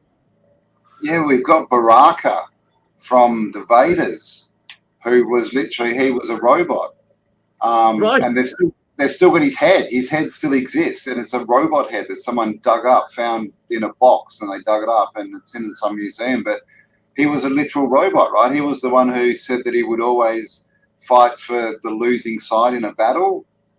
And so someone said, well, if you do that and you're the greatest warrior, won't you soon be on the winning side and the other side will be losing? And he's like, yeah. And they're like, so what would you do? And he's like, I'll change sides. And then they extrapolated on that and got him to realize that he would actually just end up killing everyone. And so he ended up shutting himself down as a robot, basically killed himself, right? Like took himself offline. That's the story. And then they actually found a head, a robotic head. So that could literally be based on robots, you know? Fucking hell. And the Bhagavad Gita. Yeah, Bhagavad Gita, yeah, it's called Baraka. Yeah. Baraka. Interesting. I know they had like holographic armies, you know, that were presented to Arjuna. He's seen all like armies, and when his army attacked them, they run straight through them. So like holographic projections in there as well, and they got super weapons like. That's interesting, right? Because we've got references to like ghost armies, bro. Yeah, armies of the dead, and all this kind of thing, right? Yeah. What about the King's Own? There's the narrative in the First World War. There's movies made about it actually, where the King's Own from Sandringham Palace were called into the First World War into Gallipoli to support the Anzacs. And they went over the top in a cavalry charge, and they went into a mist, and then nobody came back. And they sent message to the Turkish lines, and the Turkish guy said no, they never turned up. There was no attack, so they just fucking disappeared. Yeah. Wow. Yeah, bro. King's Own disappeared, the whole force of the face of the earth. And then when you go to the First World War, you know, memorials, they just got you know, when I was going through, they had like just fucking lines of just Williamses alone, Welsh boys. I'm like, and all of these were missing in action, never seen again, bro. Never seen again. Wow. Yeah. Like just taking I out mean, reality. well, I mean, that's the thing about war, right? War is the perfect place to steal people. Fuck yeah. Right? Yeah. They died. Sorry. They say, oh, they're in the mud, blown up and that. But it's too many of them. So look, these got antenna tech on. Antler people. Antler people. Definitely know about antlers being some sort of antennas. I don't know what to make of this. So someone said before too, like when we get, you know, scared or we get like information from the ether, all our hair on our arms stands up, right? Yeah. I've had it a lot today. I've had it a few times today. I've had goose pimples today. All the hair's just standing on end. What I've been thinking about. All this groovy stuff. Yeah, so people used to wear their wares. You know, when they say wear their wares. Wear their wares, yeah. Nice. So he's a peanut seller wearing his wares. That's why they're called wares. Yeah, no, it's interesting. Yeah. Well, I mean, it makes sense, right? Wear and wear. Makes sense. Fuck yeah. You're not going to lose your stock either. I'm wearing them. Check this guy. If he's not Odin, I don't know who he is. Yeah, he looks like Odin, right? And missing the eye. He's got the ravens, the one eye. He's obviously modelled on Road, but he's got this like 18 fucking foot long beard. And you find a lot of the Victorian gentlemen had these super long beards. This one, yeah. So, you know, you never see this in the modern day, do you ever? So I'm thinking this is definitely, you know, this along the lines of antenna and accessing more information. Animals got them. People should have them. Look at that fucking size on that. Oh, he's got a lovely beard. Look at that one. Whoa. I got beard and beard. Yeah, it's crazy shit, isn't it? And this, yeah, really common in the sea period was people just growing their hair and their beards this long. But it's got to be a tech. Well, I mean, and back to the army, right? Like with the army, like they literally that they admit that when they get you in there, right, as a new recruit, they break you down. They break you down to nothing and rebuild you in their image, and they will admit that. And what's the first thing they do when you get in there? They shave all your hair off. Yeah. Cut your connection to the wall, man. Concentration camps, they did the same. Prisons, that sort of thing. Yeah. So shave the head, man. Let me just I got a couple of funny shirts to just show. Let's see if there's anything. This is weird. The Beatles are back. Visit their home. And they've got loads of pictures of the Beatles in gym jams together, all sharing the same bed. Isn't that a curious thing? Well, that's what it says. Meeting Ringo's mum. George, folks. Paul's forgotten love. John's favourite aunt. And they all share the bed together. New fab photos. Isn't that weird? Wow. That's I know. Weird. Yeah. There's the shit sense experiment by Fanny Camilla. So, yeah. What? That's a real thing. I hate my job. Oh, please. Yeah. Never moan. Yeah. Never moan. It's always worse off than you. Yeah, there's always someone worse off. See what they got? Bat brain chowder. I'm bugging out. Bat brain soup. Yeah, they got little bat brains in soup. I bet that makes you brainy. Oh. And wet fart hot sauce. Basically, if you eat it gives you wet fart. So I'd avoid that at all costs. So it's not meep anymore. It's more meat. So that's sorted. I guess they call it. Yeah, there's a town in Germany called Fucking. I would like to go there. It's in Germany. It's actually called Fucking. So they do a beer called Fucking Hell. Yeah, no, there's a town called Fucking in Germany. Fucking. Where are you? I'm fucking here. Yeah. I fucking made so this is an idea for women. Yeah, so they can stand up and have a piss. Now, I'm going to ask you, ladies, do any of you actually want to stand up to have a pee? Fuck no. Why are you going to stand up? You now sit down. Makes no sense. Why? And I've heard they don't work that well. I've heard that when you try them, you may get some of it running down your legs. So, you know. Yeah, you do all of your own splashes on your feet and stuff. Like you've missed the pan, in the middle of the night. But no, I've never done that. How to survive in a strange world after sliding into an alternative timeline. I need that book. I need that. This is a useful guide, Cambel. It might explain a lot of the weirdness. So this is where Flat Earth makes you go. Okay, you go all like that. It's the MK Ultra involved in it. And I'm at this stance now when I instinctively know it's not a globe and they're faking space, and the weirdness of Antarctica and Arctic treaties and all the rest of it stinks. But what it is, I couldn't possibly say a realm. That's what people need, Cambel. Man-up pills. Ideal for man flu. Yeah. Man flu. What the hell is man flu? Just being a wanker. Yeah. I don't want to go to work. I've got man flu. Well, they do. That's what it is. I don't want to go work. I've just literally forced yourself to have a snotty nose and shit so you don't have to go to work. Exactly, man. I think Cheryl said it before, man. Placebo effect. It is. Again, if we don't manifest anything, then what is the placebo effect and the nocebo effect? I mean, exactly. Thank you for that, Cheryl. That's a good point. That is. Anyway, we create it all and we can fix it all. There you are. So we got some more pictures as well. That maybe Tiger Turtle's going to have a Guinness for us. You'll enjoy that, Martin. Oh, I got a Guinness in the fridge, but I'm not really in the mood for alcohol at all at the moment. I don't drink much, and not on my own anyway. Fuck that. So I'm absolutely fine. Thank you, lovely Tony. We love you. I'll see you soon. So we just look at some Antiquitech things. I don't know what the fuck that is, but it could be just decorative. So what they've done in Britain, and I noticed they've done it in America too, is public art.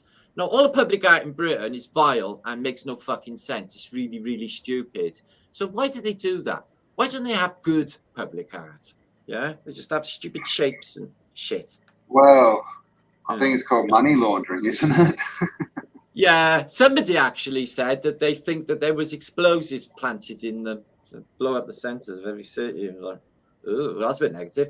1953, gateway to the east in the Philippines. Isn't that an interesting little gateway? Wow. Yeah, check that on top. It's like a banana. Yeah, it'd be interesting. Very much. It'd be interesting to see what the ground layout is around it. Because I went to the St. Louis Arch, and that's called the Silver Gateway, and it's basically the grounds around it. It's a woman's reproductive system. It's got like the uterus and the ovaries and the birth canal, and then literally, and like the arch is where we're supposed to come into this reality, and the birth canal bit of it literally leads straight to a courthouse. Fuck off. Yeah. Right. I see what they've done there. Yeah. All right, that might be interesting. Some of them buildings in Astana and Uzbekistan, it's like the new HQ for the Illuminati. Yeah, man. Yeah. Uzbekistan, yeah. Astana, crazy architecture there. I covered it years ago.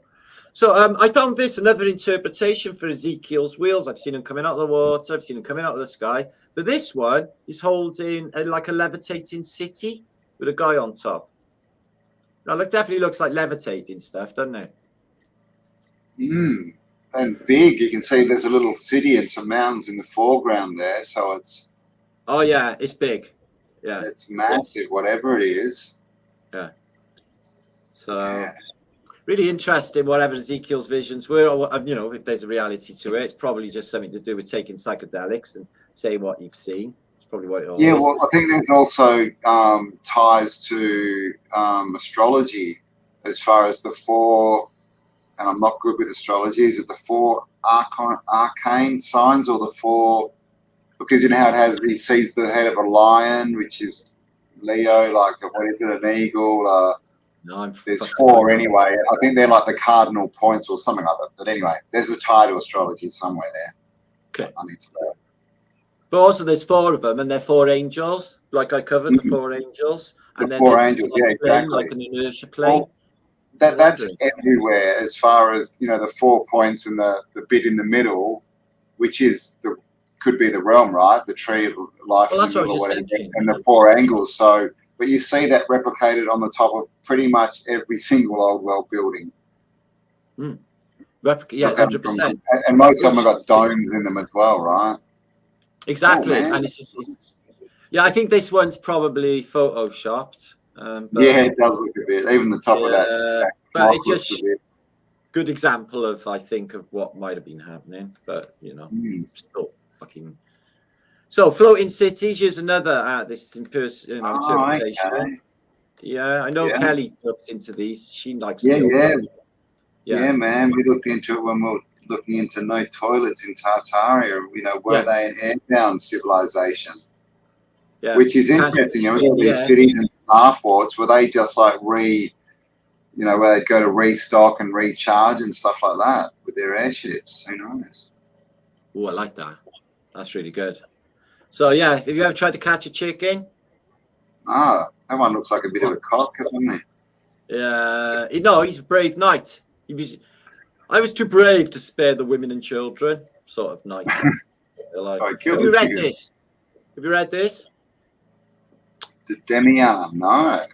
Damien, the masterpiece by Herman Hesse. Now, I read this when I was a teenager in the Merchant Navy first. You know, it's got like a bit of a shout of Timothy Leary. So I turned it on to Cheryl. She read it on the plane. It is about what we're talking about, and it is this technology. This guy was in the trenches of First World War, and it was his attitude and it was his perspective that kept him the fuck alive.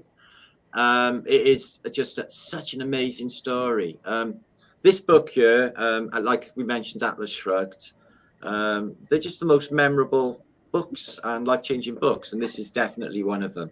Herman Hesse. So, nothing to do with like Damien from, what was that? The Omen. No, absolutely zero to do with anything like demonic. So repurposed buildings. This castle thing has definitely had a roof put on top. That is not the original. Yeah, look at that, man. Everything's just shit outside Cambel. You know, a bit of rubble and everything. Pile of stones here. That's in Germany. But you can see that building behind. It looks a bit blown up as well. So it's difficult to say. There's all sorts of battles going on. Have you ever seen these cranes they used in Holland in the past?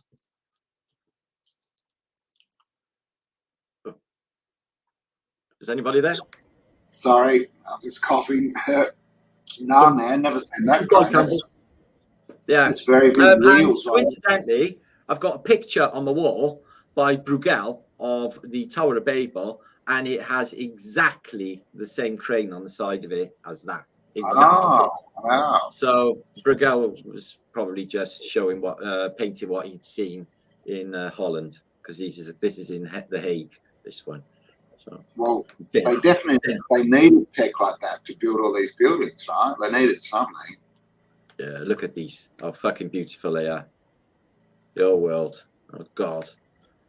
So robbed, and a lot of these photographs I feel a bit dodgy as well. It's like, this is Cologne Cathedral. So what I noticed with these is these 1, 2, 3 blokes there. How the fuck did they get up there? There's nothing below them. Yeah, no, right. Good point. Yeah. And I mean, you can almost see on the bottom of that bit, see on the left side, that black sort of on the edge. Yeah.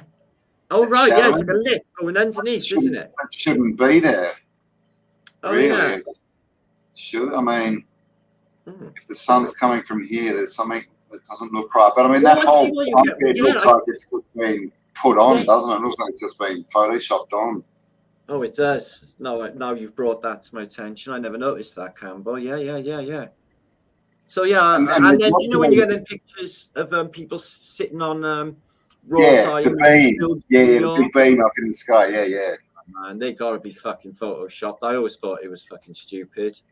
You know, they're just gonna die. You're not gonna go out and risk your life when you're having your lunch. Makes no fucking sense. No, I mean, you know, there's bravery and then there's stupidity, right? Yeah, that's just stupid. If you drop your sandwich and you go after it, you know, you're gonna fucking. More examples of Antiquitech, but that looks repurposed as well. Like it's just been put on top of there. But I look outside again, pile of rubble again, and nothing going on. Just like a dirt roads. Yeah, dirt roads. Building by the looks of it. Yeah, you got this thing going on, whatever the fuck that is. And then they're removing of knobbly bits. So knobbly bits got to attract the Aether somehow. And you can see this palace here. What is it? I think it's Cambel, whatever that is. And here it is in the Victorian era, all the knobbly bits. And in the modern day, all been removed. Oh, God. All of them. All the tech has been taken away since 1875. All knobbly bits gone. And I just, as you know, they get, this is Mexico that again. One's a good one. Yeah, man, that's a great one. I'd say this was an antenna. Yeah. Antenna. I think that's an antenna on top, isn't it? Look at all that going on. Yeah. But it looks like before it was hit, it would have looked like an obelisk. So is that what's inside every obelisk? Are they literal antennas? I was thinking that because they could well be like, you know, not saying 5G towers, but I'm saying like. I was just going to say they could link to each other and make like a grid net. Yeah, like almost like what they do with 5G. Yeah, for sure, man. Yeah, it makes sense, doesn't it? So makes more sense than the fact that people would just randomly build them, right? Like for no reason. Yeah, just folly. Yeah, no, it makes no fucking sense. No. So look at this fucking thing. The Nickelodeon, this was called in America. And it was in its heyday, and that's all that's left there now. What? Yeah. The Nickelodeon. And see, that would have had to have been taken down, right? Because there's no way that would sort of fall apart, but just leave the whole front facade perfect. Like they've taken the rest of that building off. It hasn't crumbled. Well, I'm confused at the image. Oh, there's trees and park when, you know, in this picture. Yeah, well, that's what I was going to say. Where is it? It looked like it used to be in a city, and now it looks like it's in the countryside. Yeah, but that door is there. That's not the same as that, though. 4 columns. Oh, that's square, and that's round. Yeah. I don't think it is the same one. It might be different. Yeah, it could be a different building. Yeah, because look at this top bit. Yeah, that bit's different on the outside. Yeah, it's not the same fucking thing. But it shows you that, you know, all these buildings we see, they're built off templates, right? Like there's only 4 or 5 different designs, and to me, they're just different functions. They're different functions for the machine. Yeah, sure. Circuit board city function, I would say. Yeah, man. And these things too, the bunko booths, you know, all over for brass fucking bands in Victorian era. Man. Yeah. These dudes with the straw hats. There's a room under this one, but they are beautiful and they are literally tech. So do you reckon they're for magnetrons? I'm thinking along the lines of you could sit underneath one and probably charge your phone or something, or maybe invigorate yourself. Yeah, you know, like wireless tech, or invigorate yourself like orgone technology. If you ever stood under an organite pyramid, fantastic afterwards. So maybe along them lines too for regenerative purposes, you know. Just sit there I've got in a the park. picture of one, and it shows like an Archimedes screw going down underneath it into the water. Yes. So Yes. some kind of pumping station. Yeah. Yeah. Yeah. So they're definitely an anomaly, the old bunko booth. Check this, antenna maintenance. What? Yeah, in Paris. You see the... Oh, yeah. Oh, yeah. Yeah, so that is a bit of craziness going on right there. But again, they could have just added that like pencil in the background to give you the interpretation of that being in Paris, because it just seems too convenient that it's there in the corner. It's just there. Yeah, no. You know what I mean? It's like, I just don't have trust in that. No, it's like all the photos and stuff, right? All they have to do is write a date in the corner, and what, suddenly everyone thinks that's the real date, but we don't know that's the real date. Or they write, you know, taken by this person. We don't know, you know. No, I don't believe that. So Moonlight Towers, they're saying in the narrative that they got rid of them all because of light pollution. So what? The street lights today have got no fucking light pollution. It makes no sense. So, you know, a lot of American cities, Seattle, Portland, they had these large towers with halogen lamps on the top, and it would illuminate the entire center of the city. And then they got rid of them all. Makes no fucking sense. All of them. Man, they love their word pollution, don't they? They do so much for us. They get rid of all this pollution, light pollution, freedom pollution. In one of the narratives of concerning, you know, what I've been looking into this week and this technology, there was one narrative that they tried to stem the flow of awakenings, and it's happened before, during, like, do you know how the Renaissance ended? So there's a period when art and creativity, apparently 1500s, is off the radar. Everyone's just got super creative all of a sudden. What if you look into what ended the Renaissance period? They say plagues. Plagues ended the Renaissance. So people are waking up, again, really fucking creative. All of this unbelievable stuff's happening, and then they just put a stop to it with plagues. So it's almost as if they use these things, these tools, to stop the awakening process, you know, the enlightenment. They've done it before. Yeah, man. And if you look into plagues, you know, they love to tell us it's, you know, the fleas on rats or something. But if you look into them, there's reports everywhere of those funny, you know, those funny bird beak masks. Dudes wearing those, running around poisoning all the wells. And then there's reports of airships dropping like dead bodies and animals rotting carcasses and stuff around. And it was all manufactured, man. I've seen right, germ theories, bunk, man. Yeah, man. Then ones with the noses, I've seen old, you know, documents with pictures of them just doing that, like spraying shit outside villages and stuff. So make people, the droogies, they're really sinister looking as well for the Middle Ages, aren't they? Oh, shit, yeah. Giants, yay, they're so lovely. And I think some of these buildings might have been built for giants, you know, seem too big for the likes of us. Yeah, man, there's a lot. I mean, we've got skeletons as well, and, you know, like we've got bloody crowns and armor and guitars and weapons and books. So much giant stuff. Books, definitely books. Even the artwork. You know, a lot of the palaces, you look at the artwork and the pictures, they're like 10 foot tall. So, you know, this book is a French book. They got giants, okay? Note what he's wearing. Ah, he's got that bug. Yeah, that bug thing again. Same with the same. Yeah, those ladies. Pleated thing. Same as the ladies. It's not interesting. It's a technology, bro. Something we don't know about. Yeah. All of it is. So, yeah, animals got antennas. You know, you got, like, you know, the F-ethers. It's no coincidence that the word feather is F-ether. Ether.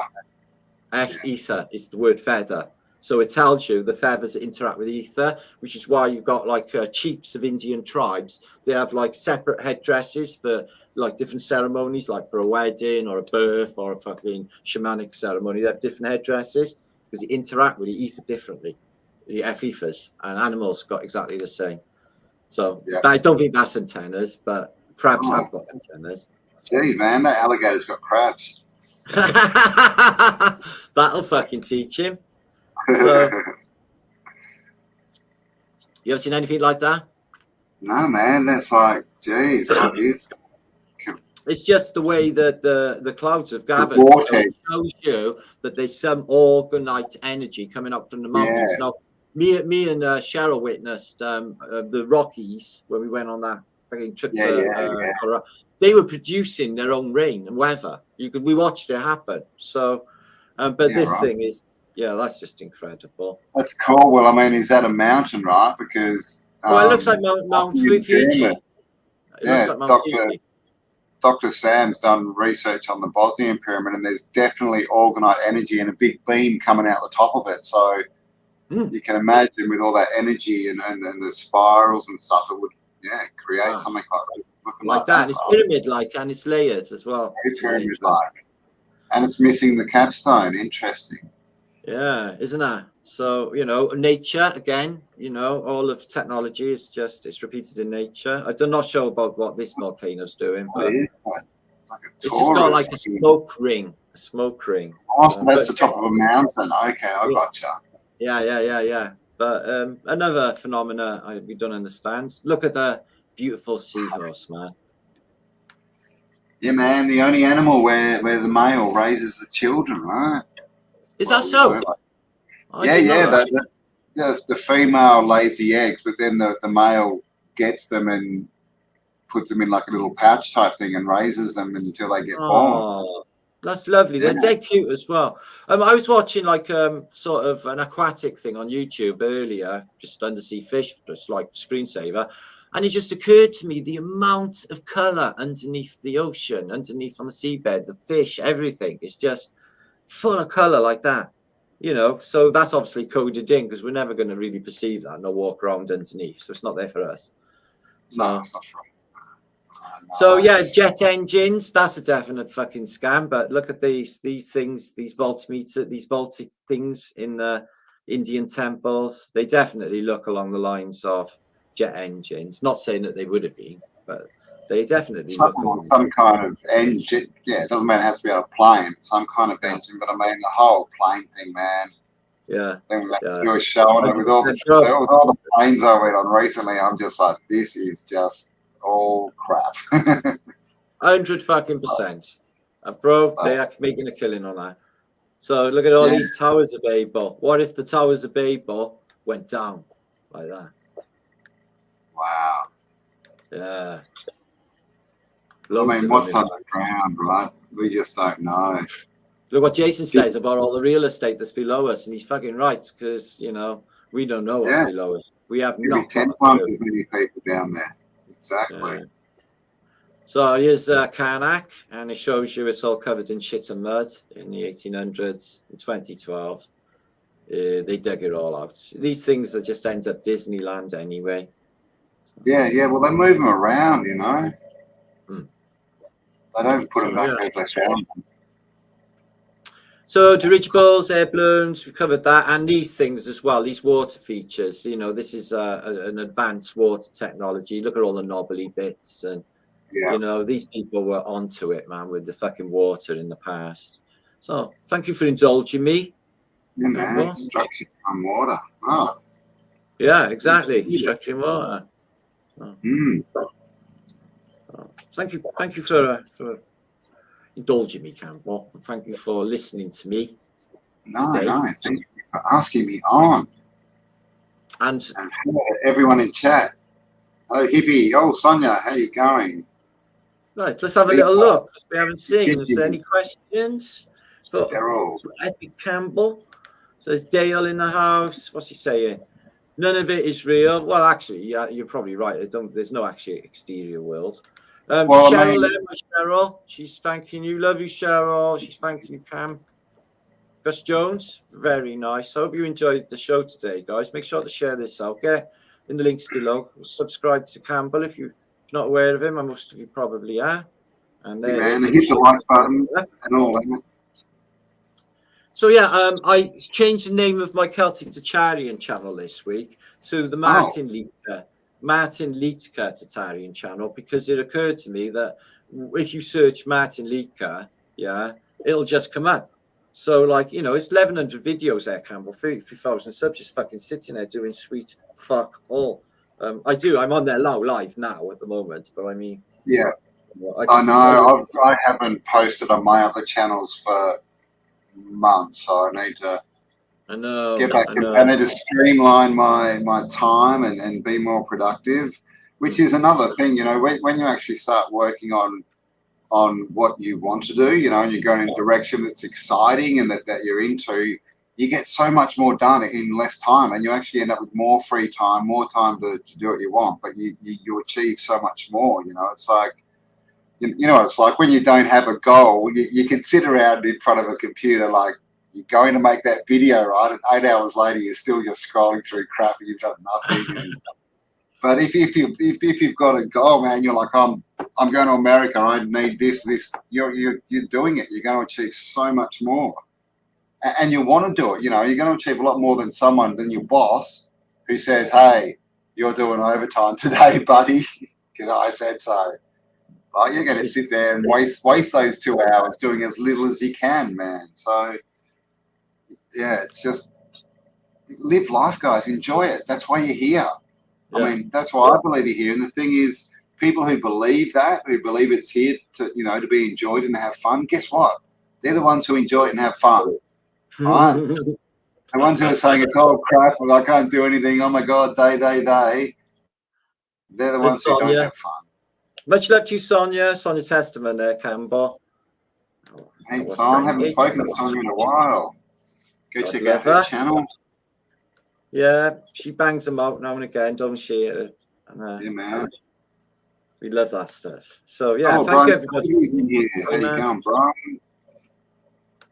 Was that you? Did you do a show with Brian recently on the Mandela? Was that? Oh yeah, I didn't get a word in edgeways. Jeez, Brian. We're gonna have to do like a shield show on you now. Yeah, they went on that. Jeez, they went taking over your channel. They're fine. Absolutely fine. They went on a mad Mandela effect fucking thing. So I just let them carry on. It was easy Saturday night for me. So I didn't mind. So yeah. So what is it? Dose of Reality, right? So we go check his channel. Yeah. Lots of good stuff on the Mandela effect. Yeah. How is your dome house going? Good, man. I'm in it. There it is. There's my roof, my windows, my mess. Yeah, it's like 6 meters across. Wow. So it's like, it's not huge. It's like 36 square meters, I guess. And just got the wood yesterday, or some of the wood, like the flooring for the platform one. So we're building a platform, and it's going like 2.5 meters off the ground, man. I'm going to be living up in the trees. Yeah. And I've got a yurt, so my yurt's getting put up there, and I'm going to have a bedroom, and then this dome will be my little living room, kitchen. It's all happening, man. Building a bathroom this week. You still going to Bosnia? Still going to Bosnia, man. I just want to say, next month, guys, I'm doing a talk, a convention type of thing, in Bournemouth, the annual, the monthly Flat Earth Meetup that Ian Leahy arranges. I went to one 2 months ago or 3 months ago, a few months back, with allegedly Dave. Well, I'm doing a presentation. Yeah. They had Mark Devlin on. They had them all. They all go there. So I've been there before. So I'm going to be there, and that will be on the end of January. Okay. So I'll keep an eye on it, and there'll be posters and stuff along the way. So I'm doing that. And allegedly, Dave, too, another great channel. He put out a video a couple of days ago on the structure of reality. That was really good. Yes, I know. So I'm doing a hangout soon. I think it's on the 15th or something or other. Anyway, with Christopher. I think Jason's going to be on it. They've asked him. And they asked me to ask, would I ask Dave Murphy? Allegedly Dave, which I have done because they wanted him on it. Because, he's starting to talk about simulation as well. And, a lot of interesting topics. So, yeah, get him on board. Tell them I'm offended too, by the way. Didn't ask for me. God, poor little me. No, he didn't. He didn't actually. I'll fucking prompt him. Dude, you're going to have to tell him, like, Cambel's so offended, he's quitting YouTube now, and he's realised it's a prison planet, and he's going to go cry in the corner. Yeah, because of BooTube. Boo. Yeah. BooTube. Because Well, other as you people, can man, see, are not acknowledging me. not all YouTube is wank, guys. Me and Campbell have just proved that. I much love it to you. We hope. Yeah. But I There's mean, always a way you can go and be happy and chill out, yeah? Get in a flow state.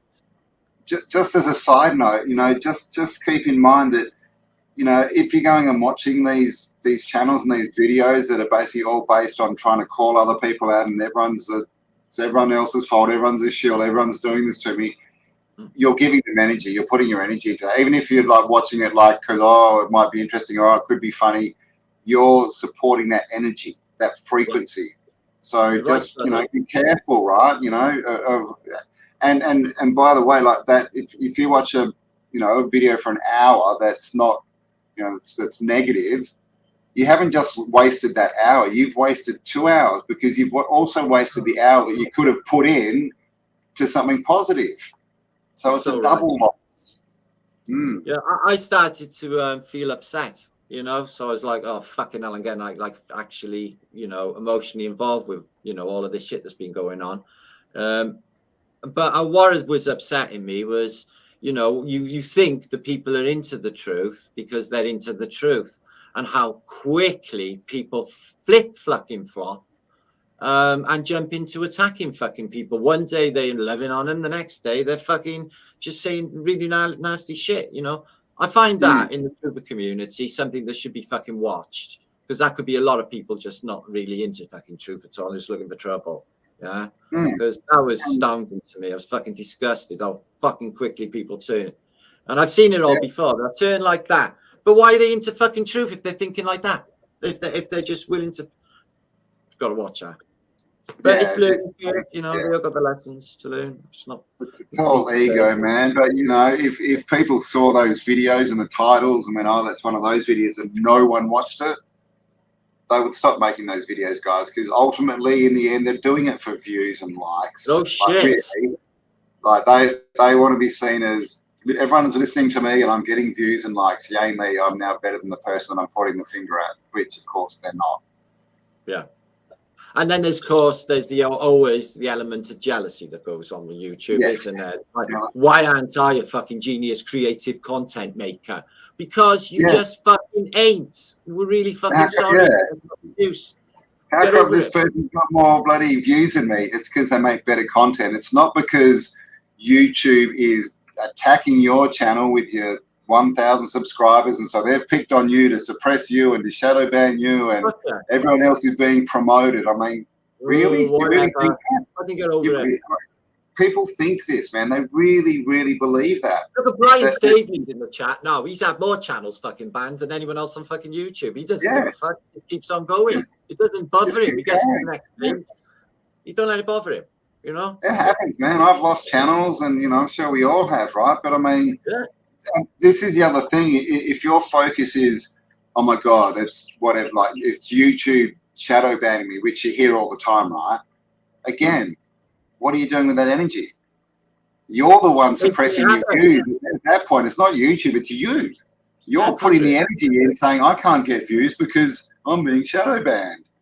Yeah. Like, let it go and look into a mirror and get real and go, I'm not getting views because my content is not good enough. Not enough people want to watch it. It's not being shared enough. I need to make better content. That's your only answer. Like all this blame, you know, we got taught, right, in primary school. You point the finger, there's three pointing back at you, guys. And this place is a mirror, and everything you put out there comes right back at you. So you got to be fucking careful. So, you know, each to their own. I don't do that fucking drama business, man. It's fucking... No, man. It's Spider-Man, right? With great power comes great responsibility. So when you understand how powerful you are, you'll understand that you've got to be responsible for how you use that power. Exactly. It's like when people bring up like racism. I'm like, well, you're racist for bringing it up, because racism isn't actually a thing until you say the word, and then it becomes a thing. You see that? It's like, why are you even thinking that that's the thing? It's the human race. It's all of us together. Exactly. Yeah? It's fucking people. Weird how they think. Yeah, until aliens land, like literally a different race comes here, then how can you be racist? We're all the same race. Like this whole thing that white and black are somehow a different race. What are you telling me that like what a golden retriever and a German shepherd aren't both dogs? I mean, see people. Come on. It's weird. But again, it's just people trying to make excuses, right? I can't because racism. It's just another excuse. A weak ass, fucking stupid. Weak ass, yeah, man. Yeah, it's low vibration. Easy way out. Well, they think it is, but it's not. Retarded of all things is racism. That is just really fucking stupid. Yeah, and yeah, they're so pushing it, right? As everyone's is, but I think the majority just don't give a crap. They're nowhere even near that, racist. But the system wants you to think that you are, and this is what they do. They get you to believe that everyone else is racist, and so then you're fine because not you, but you're also a victim. Awesome. Yeah. Good plan. Yeah. Well done then. Yeah, awesome, Campbell. You are awesome. You are. Oh, thank you. You're pretty good yourself, Mr. Martinliedtke. You're awesome on so many levels because I know you now, Campbell, and I've met you and I've spent a long time with you, man. And you're just like so true to yourself, brother. And you said a couple of things and I just fucking loved you for, man. When you just stood, and you said some things that I just like, yeah, that's why I fucking like this guy. He's fucking awesome. He thinks a lot like me, Campbell. You're just such a good person, really a good person. Yeah, man. You do it time. And that's the thing, like again with all this, finger pointing and rah and all. I didn't jump on any of those, thoughts things. What I did is I went and met some of these people, so I could make my own decision. Same here. I heard terrible stuff about people were going on about Jason before I went there, and I'm like, I'm fucking meeting him. Oh my god. Oh my god, what the fucking nicest guy you're ever going to meet in your life. Seriously, man. So nice, so generous. He's just like a big Papa Bear, right? He just wants to look after everyone, make sure everyone's fine. And then he's got a big If someone went missing for half an hour, man. I remember a couple of times people disappeared. I think I was one of them. And Jason was like, disappeared, and they had to Jason was just going to this full mode of like, we've got to find this, and he'd be guided until he found where the person was and they were okay. He'd be on a mission, man. So yeah, that's the thing. Like, instead of judging, we went and met him and used our own real judgment. And yeah, he was fucking amazing. And Dawn, like everyone, the whole crew were awesome. People just like throw stones all the time, and I can't help thinking of the people that are the people actually got fucked up shit going on. Yeah. Because it's just such a bad. It's easier than looking at yourself, man. It's easier to say someone else is the problem than I'm the problem, because when you're the problem, you have to take responsibility for it and change. Much easier to sit on the couch, watch Netflix and go, it's everyone else's fault. It's a prison planet. Oh my God, poor little me. I hear that a lot. Everyone else is rich. This place is hell. It's hell. It's not though. It's making it. You make that. Yeah. It's what. So yeah, there's a lot of lessons here. Thank you, Campbell. I think that I've taken aspects of all these different philosophies. I've gone through all the old Alan Watts, fucking Freud, you name it. I've gone through all. But the ones that stuck with me only really now I've reached this age and all what we went through in America, what we learned, have started making real sense. And then once I revised and went through it again, the whole Atlas Shrugged objectivism idea, I knew that was the correct information because I was ready to accept it. But not the first time, 30 years ago when I read it. Now. And I knew that was it, and it showed me. And it's been like people say they have a religious happening. It's been life changing to me, Campbell, because I was fucking beating myself up about all of these bullshit things. Like Cheryl pointed out that YouTube was making me unhappy. YouTube was hurting my feelings and making me fucking ill. Now I see it for what it is. Yeah, it's just it's an entertainment format, and I put myself on the spot by showing everyone my face and letting everyone know my fucking business. That's my fault. Yeah. So now I see it differently. Now I see that I know what I'm doing, and I feel like you have a special place in this, as you do yourself. And then we will bring the good information, the real information, and we will help as much as we can. You know, again, that's not like a collective ideal is to be able to help. That's because I feel that these guys are worthy, you know, because they're here and they show that they want to know the truth and they want to be good people. So, you know, I think that they are worthy, all of these people. Oh, great. And that's why I like YouTube is, you know, even though we might rant a bit, you know, people don't, it's not us saying you have to do this and you have to believe us. And but anyone from the realm can find our videos and have a watch and just go, oh, interesting. It's just information, guys. That's all it is. So that's why I like it, is we're not pushing anything, and it's access to everyone. If they want to find it, they'll find it. And they can watch it and make up their own minds, right? They can go, my God, these people are lunatics. The world's a prison. Can't they see that? Or they can go, wow, awesome, new thought. How cool. Yeah, man. You got to think how you want to be. And you know, for me, I'm getting older and I think like how I want to be. And I'm so fucking happy and lucky that I've arrived here right now at this, you know, the now. Because like, I feel really like I'm prepared. I feel like that I'm getting it right. And I feel that I'm, you know, that I'm on the right road. I'm on the right road. Yeah, Cambel. I now feel it. I was barriers before and all that. And it's like, you know, when you're doing the right thing and you're on the right road, because the universe just fucking, you know, you just know. Yeah, man. Feels good. Things become easy. Yeah. I got love. I got friends. And they're the real wealth in this place, is to have good friends and love in this place. Fuck the rest. Yeah, man. Indeed, and it's almost 2024, guys. So what are you going to do? What changes are you going to make? Because I know I've spent a lot of time thinking, and I've definitely got some big plans for 2024, man. It's all going to happen, man. Go, Cambel, go. I'm going to be traveling another bloody, I don't know, probably 10 countries on my list I'll cross off. And, you know, and this is the thing, like, it's just a decision. So anyone in watching this, whenever you're watching this, you can do that too. You can just decide that you're going to do something and just work towards that. And once you work towards it with the plan, it's already done. If it's already done, how could it not happen, right? Of course, hello. If with that attitude, man, you can do whatever you want. Anything. Trust yourself. Yeah. And don't set you, and just don't limit yourself either. Think big. Believe you me, even that's possible.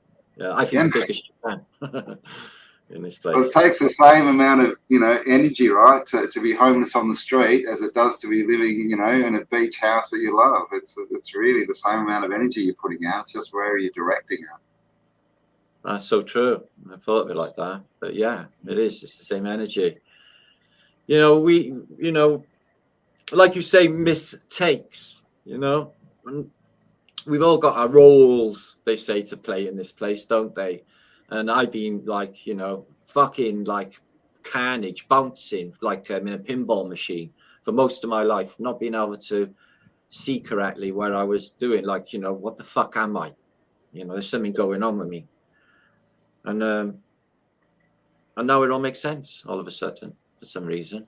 Just all fell into place just recently, last week or two. So I'm over myself. Indeed. And now I can get on with things. Yeah, now I can get on with things properly. Man, it's the biggest thing, man. Get over yourself. Yeah. Believe in yourself. Why not you? If someone else can do it, why not you? Get well in your mind, do the inner work, see that all is mind anyway, and that you are projecting the reality you are seeing. And it's all about perspective, guys. Once you've got that positive attitude, once you can just set your intent solidly, like No, smack it on the table. I fucking will do that. Yeah. Cast iron belief will make it happen. But you won't even have to think about it because you just go beyond that point because you know that's going to be there and get on to the next thing, the next thing, and the next thing. You don't have to focus on it again. Oh, I want that. I need that to do this.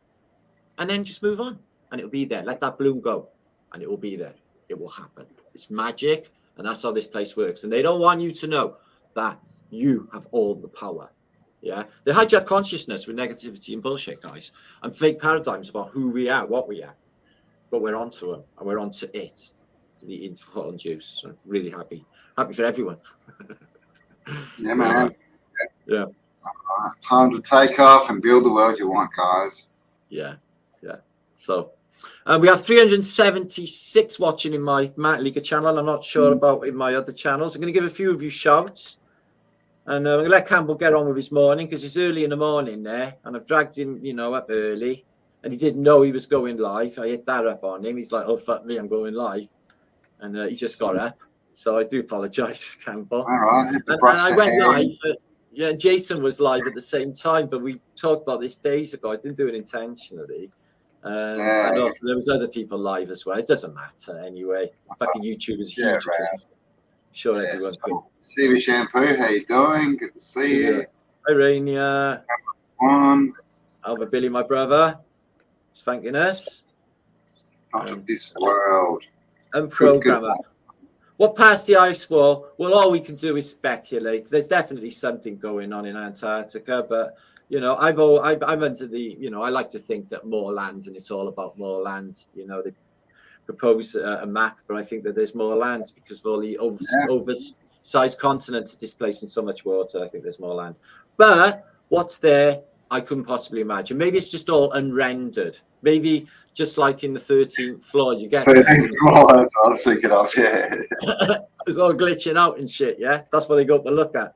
Oh, that's why we can't go to Antarctica, man. You can see all the binary code. Exactly that. That's what I'm thinking. Maybe just unrendered. Thank you, JJ, my bro. Thank you for your positivity. I watch. I see y'all. You're awesome. Well done, you. I like people that join. Wide Awake in Wales. Someone from your neck of the woods. Where's that? I had somebody, Flat Thumbs, Marty Flat Thumbs. I don't know who it is. Looking forward to meeting you someday, Martin. There you go. Sorry, I didn't see that. Where was that? Wide Awake in Wales. Oh, well, Buddha back in. Much love to you in Wales land. Maybe you can come into my Flat Earth British Bash next Saturday. That'd be nice. We'll have fun. Yeah, she is. So, yeah, guys, link below. Go get your tickets. Yeah. Hang out with your tribe. Yeah, there'll be a fair amount there. It's a lovely little venue as well. We'll have like a cozy, and let's get all fucking clever together, buzz, and then celebrate how clever we all are by dancing.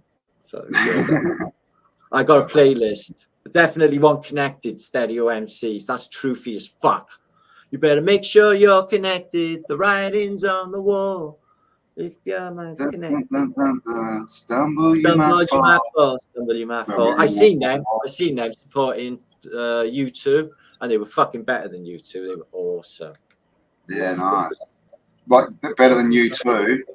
U2 suck, man. U2, they're just shit. Thank you, a couple of okay songs. They just got good promotion, is what they got. A lot of good promotion.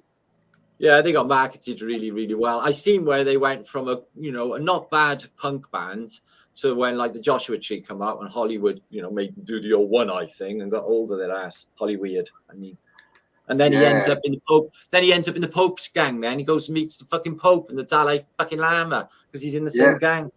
Now he's he's flying around the world in jets now, promoting bloody climate change, right? Global warming.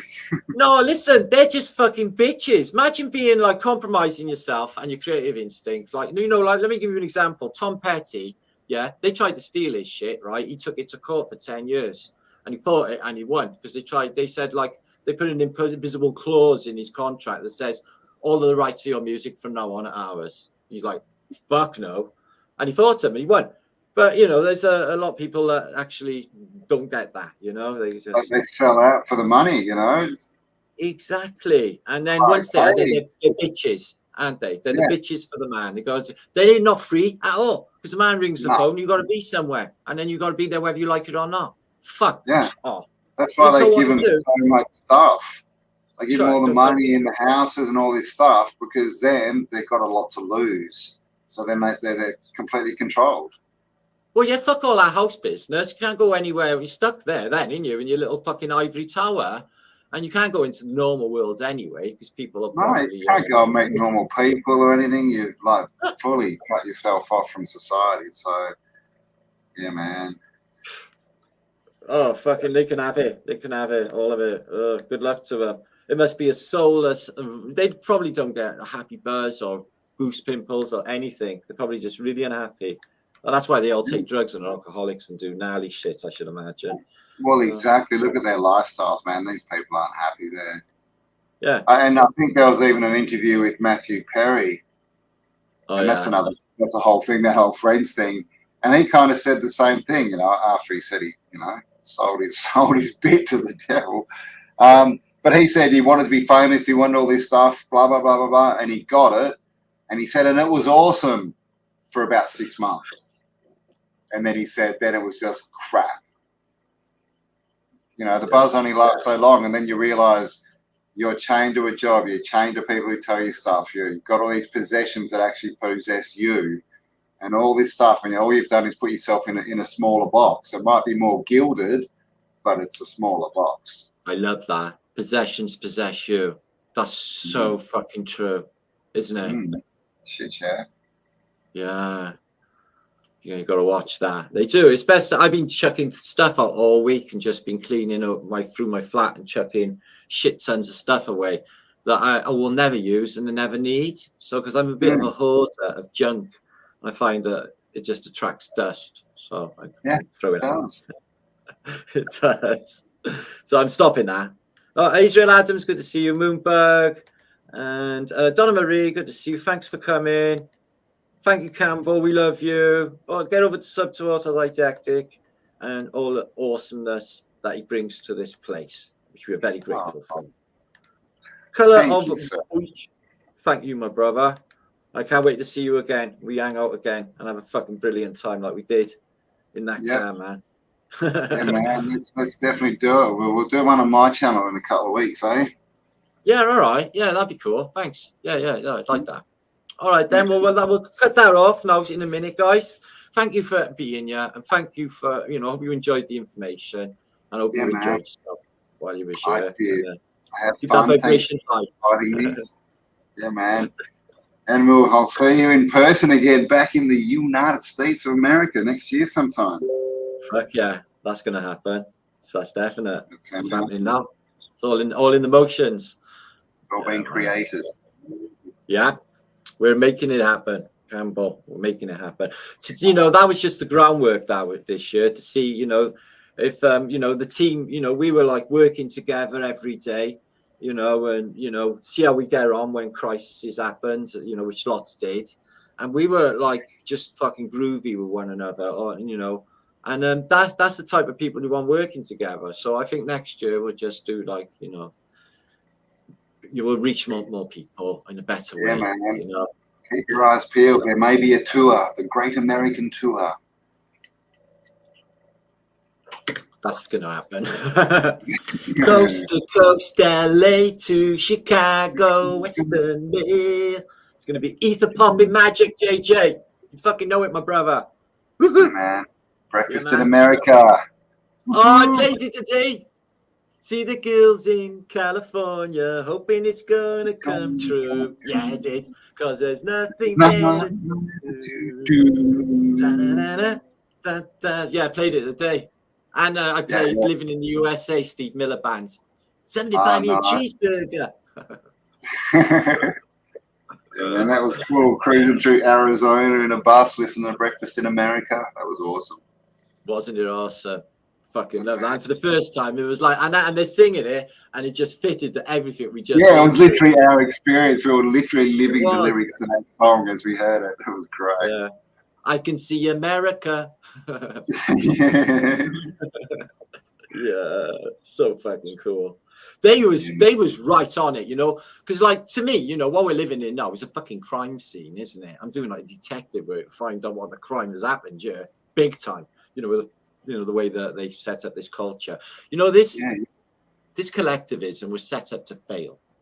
Okay, it cannot be sustainable. It will fucking fail, and the only way back is back to what we used to be: small, self-governing duchies, looking after our own sovereignty and ourselves. It has to go back to that, because this is just going to be not going to work. That is not sustainable, you know. And this ideal here is freedom of mankind. It's the freedom to do what the fuck you want within a moral compass, and above all, be kind. Yeah, it's quite and just be aware they're gonna offer you all the VR world, right? They've spent all this time convincing you all that the outside world sucks and it's hell and it's a prison planet. So now that you hate it enough, they're gonna say, guess what? Come into our VR world. You can have whatever you want. You can be beautiful. You can have a good job. You can be rich. You just actually want to be you or have a life. But that's the next thing, you know. And this is, they know it's failing, so that's their last little bit. How many souls can we grab and control for eternity in a electric just ask you about these, Bob, just before we pack up, right? Because you're on that conversation a minute, right? I basically been looking into data mines this week, okay? And the unbelievable amount of these mines that are full of black monoliths, by the way, all over New Mexico, all over America, and they are fucking huge. Now, so what do they do with all of that data? No, really, you know, so, you know, I'm not saying they're a quantum computer. I can't substantiate whether D-Wave's a real thing and they're doing computations in another fucking universe, because I can't prove quanta or fucking any of it is real, can I? So, but yeah, like with this data mining, you know, they got these huge fucking places here. Oh, excuse me. Where is it? So these huge places here all over America, and a lot of them are underground too, and they're just like full of these monoliths, and they're gathering data on people. And so what are they doing is they're powering it to an AI of some sort. To what ends? Just to create a virtual world that people will accept. So that is got to be to do with the metaverse, hasn't it? Because if they're collecting all of the data to interpret a reality, like what is the fucking texture of that carpet, what is the cloud, you know, to, you know, fake, you know, this virtual reality. Maybe they're doing aspects of everything, you know, the monolith, like in fucking Space Oddity, where the monkey touches the monolith and then gets all smart all of a sudden, and they're all like that. And huge, massive complexes of them all over the world. Look how many are in America, and that was in 2012. Wow. You know, it's got to be more going on with that. You know, I'm not actually, you know, up on what is going on with it, but you know, this sinister thing Jason talked about it in Houston. You know, the people will have the surrogate lifestyle, like in the film Surrogates, and you know, virtual reality, thinking they're young, living like a rock star, whatever. They would pay for that, and then everyone would be doing that. Probably because the collective do what the collective do, don't they? They do everything else that they do. It's the easy way out, man. Forget all your worries. You don't have to lose weight or exercise. Just get an avatar and pretend to be that. It's all easy. Don't have to do anything except be ruled. They're definitely going to try that fucking shit. Well, they're going to go ahead with it anyway, as we know. They are. But I mean, this is the thing, and everyone gets worried about it. But the thing is, they need our participation. Without us participating, it's nothing. Right? What is it? Consent. Don't consent. You're just not consenting. You don't have to do anything. Don't consent. Don't participate. You know, if it's triggering you, get out and do something physically to change it. But yeah, man, it's all a scam.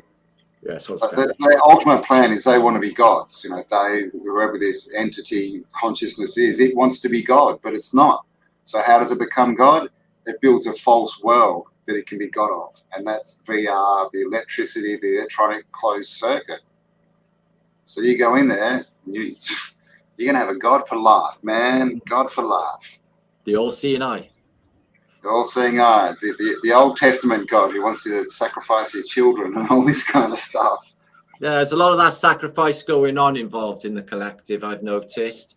You know, this like, you know, you got to, you know, be a do-gooder and like fuck around, you know, not help, you know, not actually helping people, you know. No, you just got to say the right things, man. Have the right flag hanging up. They do that too. That's another thing. Not offend people. It's yeah, man. It's anyway, scam. there are brilliant things in the world. Pants people, for example. Yeah, man. You know, that was good. Led Zeppelin, they were good. no, that Tool. So they were turning me on to Tool in America. Apparently, they've been out for years. That's fucking gnarly demonic shit, man. I don't want to hear that. What the fuck? That's what I thought. I've never really listened to it, but I hear lots of people saying, "Oh, the lyrics," and I'm like, "Really?" Oh no, that's so not me. Oh no, that's fucking shit. On Toast, I can't believe. Truthfully, it's the frequency too, right? Of the music is a big part of it.